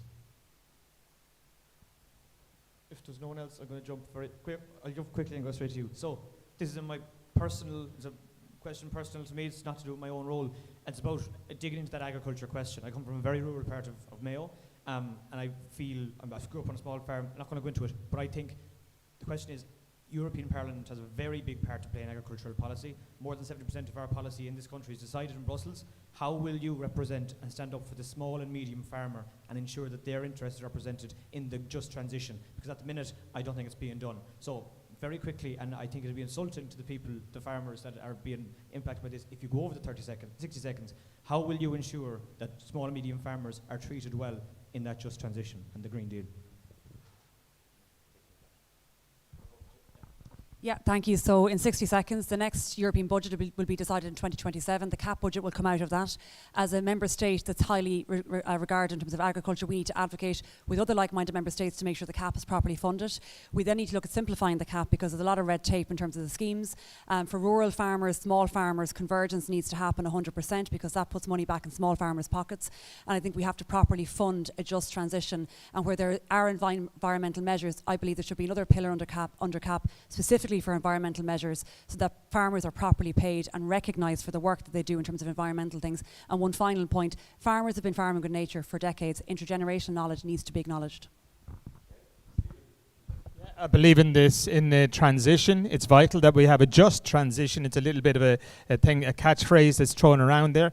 But small farmers are the ones that we need to protect. They're the smallest, and that's not just an Irish issue. The whole of the Mediterranean, I was really surprised. I've been on a lot of climate emergency conversations and webinars and stuff on the east coast of the Mediterranean, of Spain, is all small farmers. And we forget that there's small farmers all over. There's real commonality. And but for me, there has to be a little bit of a change of mindset, and we need to change the agri has to change. And I think just transition funds and CAP are there for that purpose. Rory? Yeah, I also come from a small dairy farm, and I think that what has happened over the last 30 years with our agricultural policy in the European Union level and obviously in Ireland is it's driven this agri-industry model of agriculture, which is not sustainable, and it also has increased inequality within agriculture in Ireland, whereby the huge returns go to a very small number of farmers. And we have to admit as well that and be honest around this, that our system of agriculture, particularly the agri-food processing industry, is about maximizing a certain type of production from the land, for example dairy, which is not sustainable, and is also not going in terms of meeting our food sovereignty. And I think we need a shift in our agricultural system to one that is sustainable, both in terms of supporting small farmers and medium farmers, but also what we're producing and how we're producing it. Okay. Virgo? Very hard to answer in 30 seconds. I mean, I'm still learning on this, but I would say that farmers are not alone in being choked by regulation. That is actually a conversation that's happening in the health and social care sector and the wider community and voluntary sector. It was actually a feature of the IBEC debate last week as well. So when regulation, well-intended regulation that's meant to make things better for the producer and for the end user, when that's kind of lost its mission and it's actually becoming a nuisance or a burden or an obstacle to productivity or even to innovation, something's gone wrong in the project. So I think it has to return back to most farmers. There is a consensus that they would like to farm more sustainably. I think they feel like the payments that they were getting for food production have now been conflated with the payments that they're getting for environmental measures. And I'm trying to listen to them, and what they're saying is they don't think that's a fair conflation. They should get their payments as they always did, and they should get an additional payment. So the budget, two things are trying to be done out of the one budget, and that's actually the experience of the community and voluntary sector as well, in terms of provide the social service and be compliant with regulations, and no additional budget. So that's really an austerity measure of sorts. So there needs to be two budgets, one for the traditional farm payments and one for environmental measures. Okay, Brian? CAP has declined in real terms over the last 20 years, so CAP, I would fight for a bigger CAP. As someone else said, the distribution of the CAP should be used to actually lessen the market inequality, but it currently reinforces it because up to 80% goes to the top 20% of farmers, so I would look at that. There needs to be more transparency because farmers feel like the big agri-corporations are basically, you know, the farmer does maybe 95% of the actual work and they come out with maybe 25% of the final price. So that has to be tackled because you have to basically have a commitment to keeping farmers on their land. That's the fourth thing. I think we have to acknowledge we've had, you know, decades of managed decline, I would say. If you go back maybe 80 years ago, you had twice as many farms as now, and every decade it's declined. You know, we heard at the IFA that 1,000 farmers are leaving their land every day now, and in Europe, I think in Ireland we've lost 8,000 or 9,000 since 2016, so that's an enormous crisis, and unless that's actually tackled and acknowledged, I think we won't go too far. And then the final thing is I think you've got to listen to farmers. Farmers and fishermen know how to protect the land. What they need is a sustainable farm, both economically and environmentally, and I think if we listen to them, learn from them, and then fight hard to keep those small and medium farms as the bedrock of our rural communities, we'd be in a much better place. Daniel, 30 seconds on farms. Okay, so yeah, the small farmers are critical. We can't just have all of Ireland owned by a single farming enterprise. It would be a bigger disaster than what we're trying to avoid. We can't just leave rural communities in limbo, like the way that things have progressed with the defective blocks. It's like 15 years, people have been leaving those houses, then the school becomes unviable, the health centre becomes unviable, running a small farm with your family there becomes unviable. So a lot of these problems are all connected, so we have to address them and give them like a pathway to keep those communities viable so that the farms can survive as well. Okay, good time for one or two more questions. Want to take two at once? Take two at once and then everybody. I'm Maeve. So I'm asking in the context of the Being LGBT in Ireland report coming out recently. It centred on the mental health of LGBT people in Ireland. And this isn't really applicable to Fergal and Rory because you've already signed the pledge, but belong to, in collaboration with ILGA, have put out a pledge. It's been made familiar to you for about 2 weeks.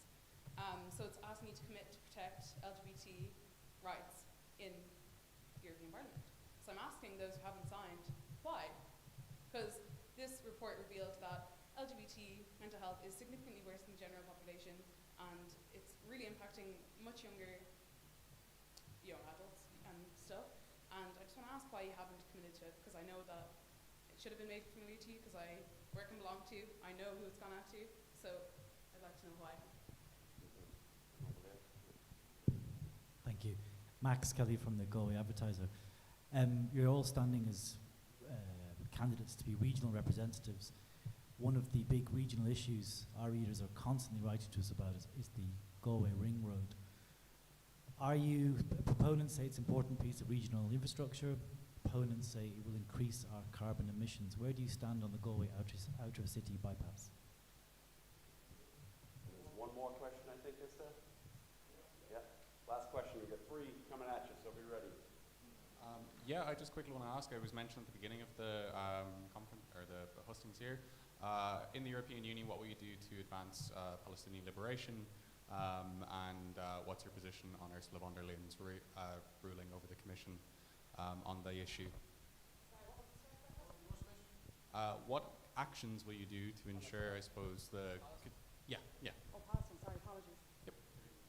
Okay, there's 3 there. I'm going to start with Lisa and work our way down on any or all of those 3 questions that have been put to the audience. And again, because we're up against it time-wise and it still looks like a gorgeous evening, I'd ask everyone to be brief.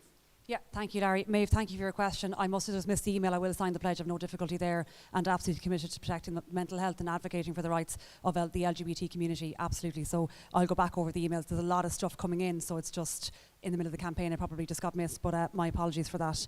About the Galway Ring Road, my position has been very clear on that. I have advocated for the delivery of that road. It was first mooted nearly 25 years ago. It is an absolute disgrace it has not been delivered because of environmental concerns. People have to live as well. The mental health of people living and working in Galway is being damaged because that road has not been delivered. Traffic is choking the city. It's having an impact on the city centre. Shop Street is quieter because people can't get in. So it's the biggest issue in Galway. It's coming up every time I'm in Galway on the campaign. It is coming up, the delivery of that road, and it's actually putting off business investing in Galway, and it will damage the long-term viability of the city in terms of future investment. And I say that as Galway being our regional city. In our National Development Plan, Galway is the regional driver for the entire west and northwest economy in the western region, linking in with Sligo as a regional growth centre. So it's vitally important that Galway City does well for the region to do well. So that road needs to get delivered. I know it's been on board Pleanála, but once it comes through that planning process, it just has to get built without any further delay, and the people of Galway deserve that road and the region as well.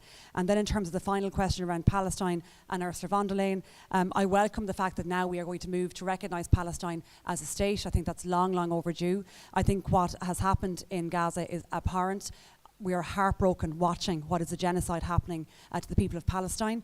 And I think from a European perspective, we have not been consistent in our approach. We had no problem slapping sanctions on Russia when they bombed key utilities in Ukraine, and rightly so. We have not been consistent and applied the same standards to Israel and the war in Gaza, and I think that's wrong, and I think it has damaged the credibility of the European Union in terms of being a peace advocate to advance peace in the region. And I think Ursula von der Leyen, her position, given how she reacted at the start and her trip to Israel that was not sanctioned by the Commission, I think that has left her in a position where it's just not credible for her to be in that position. We have to have solidarity at a European level in how we tackle the conflict and get a resolution, and we have to get aid to people and have a ceasefire now and peace in the region. Okay. Stephen, I realize these are big questions, but if you could be quick, that'd be great.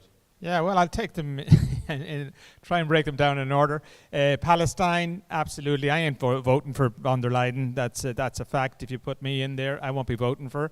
I think that how she has behaved from the beginning of the what we're all witnessing is a horrible situation. It's incredibly polemic, and all the things that you've stated about the disparities between Ukraine's situation and Gaza is obvious. I'd like to see EU get behind I'd like to put up Nobel Prize winners for nominations for some of the journalists on the ground who've been bringing us this genocide on a daily basis. It has been shocking. People like Bisan from Gaza, all of these amazing journalists that are there, they deserve EU recognition. I love the fact that the positions that both Ireland and Spain, who I have one foot in as well a lot of the time, they both took the position to bravely recognise Palestine, and so that's where I sit on that.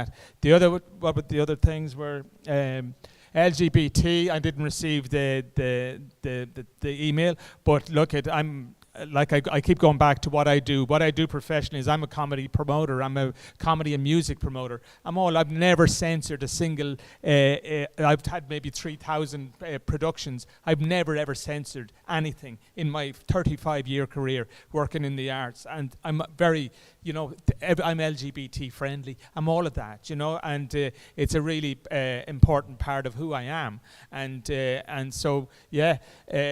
Was there another one? The Galway Road, I'm not really going to offer an opinion on that. The people I'm living with, they tell me that bridge needs to be built, and they're out, so that's what I can only take I'm informed by the people that I know here in Galway, and they say build that thing, so I agree with that. Okay, Rory? Yeah, thank you. In terms of LGBT, I'm completely supportive, of a community that is still discriminated against, and I actually just saw a report come out today in terms of homelessness and the disproportionate impact on the community, and yeah, I'm completely supportive. And I think in terms of the ring road, I think that what we need is, when we look at Galway, it is a complete mess in terms of the traffic, and we need public transport. We can keep building roads, and I am not, I'm not on top of the detail enough to give an opinion on the ring road, but I do think we need investment in public transport. That is the way forward. And the final question then is gone out of my head. Palestine, of course. I am someone who's campaigned for over 24 years on the issue of Palestine, and in terms of the absolute against the apartheid regime that they live under. And I would absolutely be supportive, and have called for in my leaflets sanctions to be implemented against Israel, and for stronger action by the Irish government and the European Union to stop Israel in their genocide that they're committing right now. Fergal. On LGBT plus, I mean, yes, I've signed the pledge, but I mean, beyond that, I think action is really important. We talked a bit earlier about human rights standards in Europe and about the concern around the far right, which happens to be focused on migration at the moment, but actually several months ago it was quite focused on the LGBT communities, and I was involved in my work in some of the libraries that were attacked during Pride. So I think a complete commitment to LGBT plus rights, no eroding of any human rights standards, is really important. On the ring road, I mean, I suppose I'm in favour of a city outer bypass. I think there still needs to be a lot of consideration of exactly what the best solution is. There has to be consideration of the fact that the original consultant's report that asked the question about it, it was a bit of a framed question in terms of it was a consultancy report on a city outer bypass. It wasn't what's the best solution for traffic in Galway or public transport, so it didn't actually allow the consultants to talk about public transport solutions. So I certainly wouldn't want to see the city bypass built at the expense of investment in public transport. Probably shouldn't be put as an either or. There should be the potential to have both. On Palestine, I suppose I released a statement in relation to this university where I called for divestment from relationship with all Israeli institutions. In fairness, I met the president when I was parking my car. I do want to recognise the fact that this university was probably out ahead of Trinity and UCD in speaking on the issue. There's been various public engagements recently, including alumni show-on of course, the course in human rights that I did, being given an award here just recently. So I think some leadership has been shown. A bit like at government level, some leadership has been shown. But if we actually listen to Palestinian groups at the moment, they're actually saying that recognition of the Palestinian state, which should have happened a long time ago, is in some ways less important than more immediate, urgent action against Israel from Ireland and the European Union in relation to, yes, sanctions, the Israeli Europe-Israeli Association Agreement, which is meant to be, and this is where integrity and confidence in human rights is really important, it's meant to be conditional on respect for human rights standards, and clearly there hasn't been respect for human rights standards, but yet the agreement hasn't been terminated. So therefore there's kind of a bit of rhetoric going on at the Irish level and at the EU level rather than solid action. And before a recognition of Palestinian state, even though it's supposed to happen tomorrow, really what should have happened is really, really severe sanctions. And I say all that within the context, again, of not being asked to be forced to make some kind of phony choice between solidarity and empathy with the Israeli people or the Palestinian people. So I'm being very clear, and I think the university statement was very clear on condemning the October 7th attacks as well. Okay, Brian. Yeah, thanks. Yeah, first of all, I've got to apologise as well. I'm not sure. I just looked at my email there, and I don't know whether my office hasn't sent the truth to us or just we're overwhelmed with the amount of them. But it's a very important one, so I'll make sure I sign that tonight. Just for what it's worth, I campaigned actively for marriage equality, and when Putin's team came to stay in a local hotel in the context of the G7 or G8 back in 2014, we organised alongside local LGBT activists to protest him being there. So I have a history of fighting for LGBTQ rights.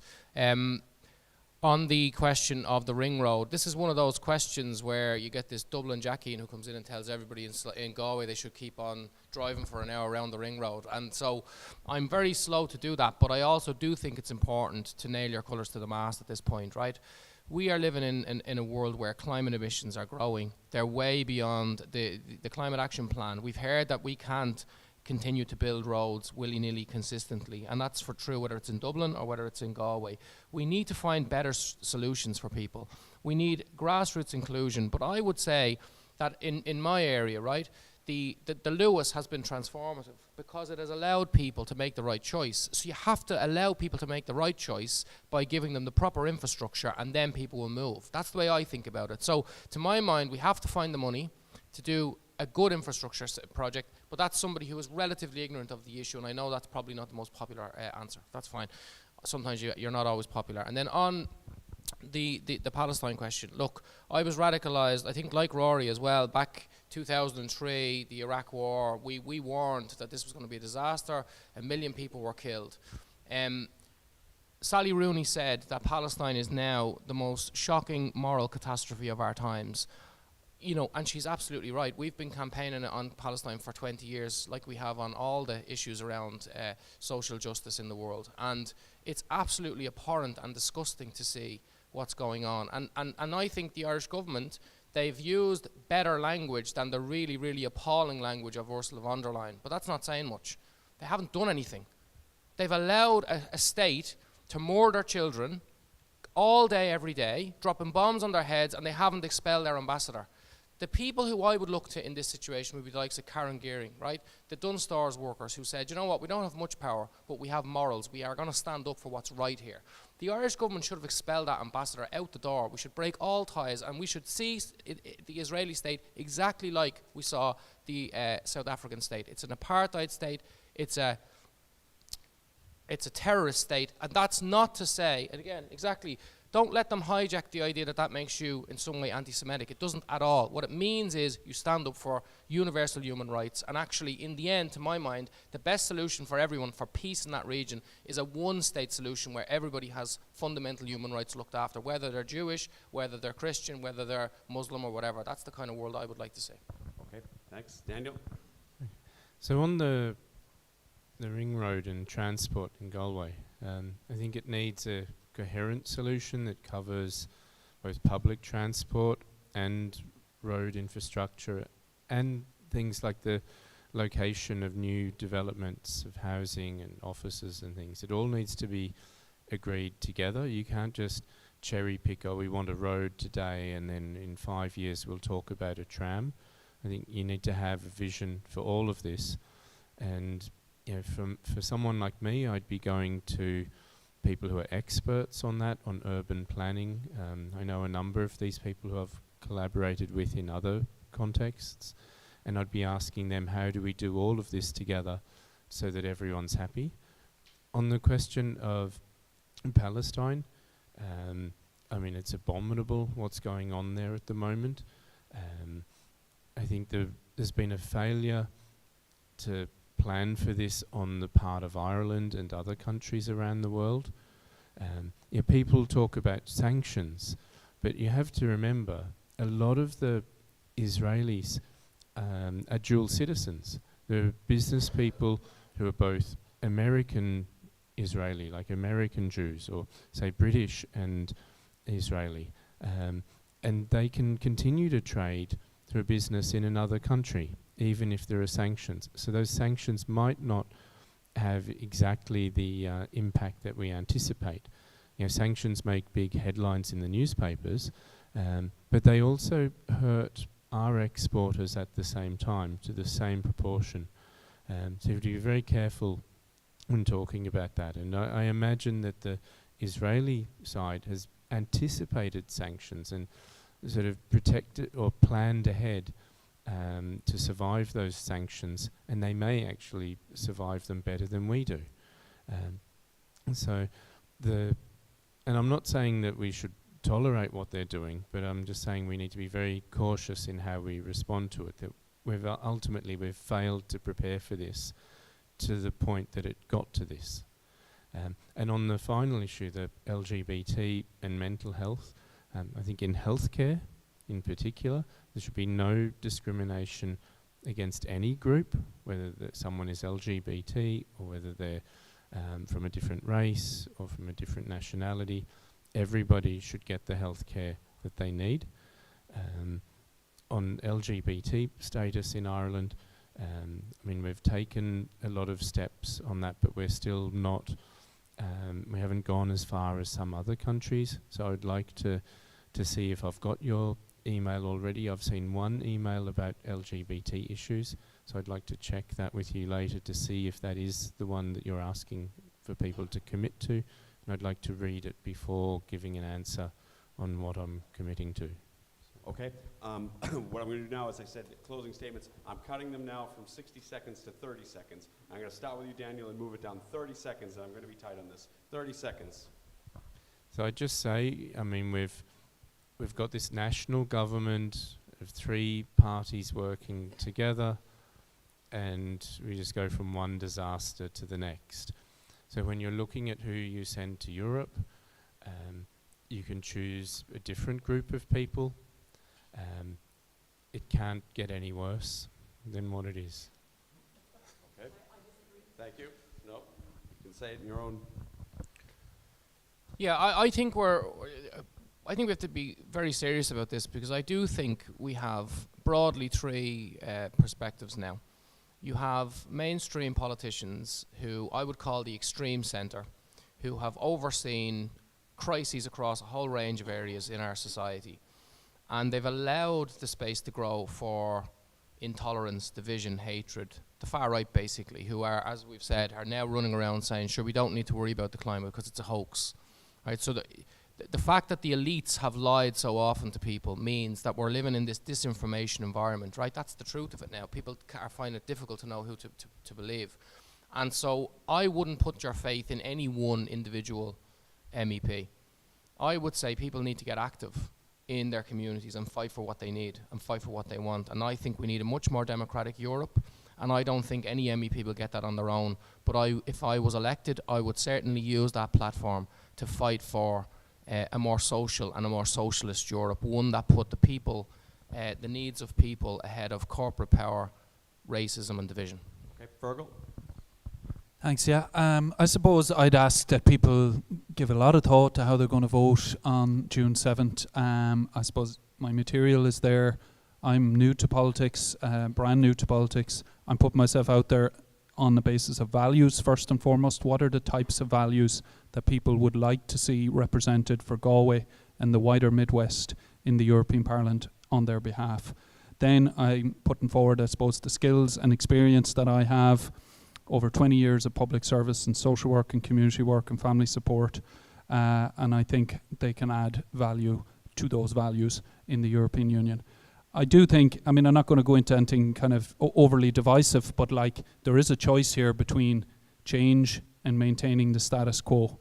And the main parties in Ireland, Fianna Fáil and Fine Gael, have been part of a status quo, both here in Ireland, but also at a European level in terms of the bloc that they're part of in the European Parliament. So I'll go back to what I said earlier. Labour are offering, through me and my 2 colleagues in the other regions, the opportunity to put representatives in with the Socialists and Democrats, part of the Party of European Socialists, to bring about real change at European level. And people have a fairly straightforward choice in terms of whether they want that or not. Okay, thanks very much. Rory? Yeah, as I outlined at the start, I think that in terms of where Europe is going, we need to put people over to Europe who have a progressive view, who have a left view, who understand that the changes that are needed are ones around housing, around healthcare, around investment in our society, around having a welcoming approach to migrants and a protective approach for all human beings who live on this planet and who also respect nature and want a type of a planet that is actually livable and are prepared to push for changes on that. I think we do face a very stark choice in this election in terms of parties like Fianna Fáil and Fine Gael who have completely broken society, who have failed in terms of delivering on housing, or the far right who want to take us down a very, very dark road in Europe. Or we face options like the Social Democrats who have a positive vision for Ireland, a positive vision for Europe, and that's what I would stand for, and that's what I am standing for, and I hope you support me to get elected over to Europe to progress that viewpoint. Thank you. Rory. Okay, so one thing I'd like to say is there's not much mention of peace here today, you know, and we have we're in a very dangerous moment, and like we had the Iranian helicopter crashes yesterday. It feels like we're just one Franz Ferdinand moment, you know, away from a proper war escalating. An accident can happen anywhere. So peace is kind of something that should be forefront in our minds, and there is a situation happening in Europe where there is a capture by the military complex of the EU. EU. And so I would be absolutely advocating out there in Europe against von der Leyen and the hawkishness that's happening within Europe. And that is something that we have to consider. I'm also here for health. I'm all about health, man. I'm about integrative health. I've got a show that involves. The first part of the show is involving a procedure I did in Russia with a doctor from Kyiv. And the point here is it's about the peace element of this. The doctor is from Kyiv. I've sent 28 people to him, Irish people who've all had their life changed. There is, we're in a situation where the world is getting so polarized, polemic in every regard. In this debate today, everything is polemic. So we need to kind of have okay, there we go. There you go. Peace. Thank you. I would take a far more positive view. Everything is not terrible. There is not crisis after crisis. We joined the European Union 51 years ago, and Ireland has been transformed from a struggling outpost to one of the best performing economies in the world. We have access to a market of 447 million people, and 40% of Irish exports go to European member states. There's a lot of good stuff happening, a lot of positivity happening. And I'm putting myself forward because I didn't just decide I was interested in European politics 5 minutes ago. I've been working on European issues for the best part of a decade. This is a serious political job. I think we should be sending experienced politicians and people that have a proven track record of work on European issues and interest in European issues. As I said at the outset, I'm 10 years in elected politics. I spent 8 of those working on European briefs. I know the issues. I've been working on them in the Oireachtas. I'm a member of the European Affairs Committee as well in the Oireachtas, and I'm legally trained in European Union law. So I think it's important that people putting themselves forward can at least show that they've been interested in European issues for more than the last few weeks. And as I said, we'll only have 5 people representing this constituency. My focus will be on delivering things like a just transition, tackling climate change in a realistic and positive way, delivering for the Western region, rebalancing our national economy away from a very Dublin-centric approach, and delivering investment and infrastructure into Midlands Northwest. I think that's where the real value of an MEP will sit. And if you look at what an MEP can realistically achieve, if they're not connected to the Oireachtas here, how can you realistically deliver projects on the ground? You cannot just disappear to Brussels for 5 years and not show your face here for the next 5 years. It doesn't work that way. The work you do in committees in European Parliament, really important. Plenary sessions, really important. The political grouping that you're a part of, really important, but you have to connect back in on the ground in the constituency here and work with the Oireachtas as well, and that's how you'll really deliver for the people of Midlands Northwest. Okay, thanks, Lisa. I want to say thanks to Dean and to all of the organizers. I again want to thank all of the candidates. As I said, doing what they're doing is not easy, so well done to all of you this evening, and especially well done and thank you to everyone who attended this evening.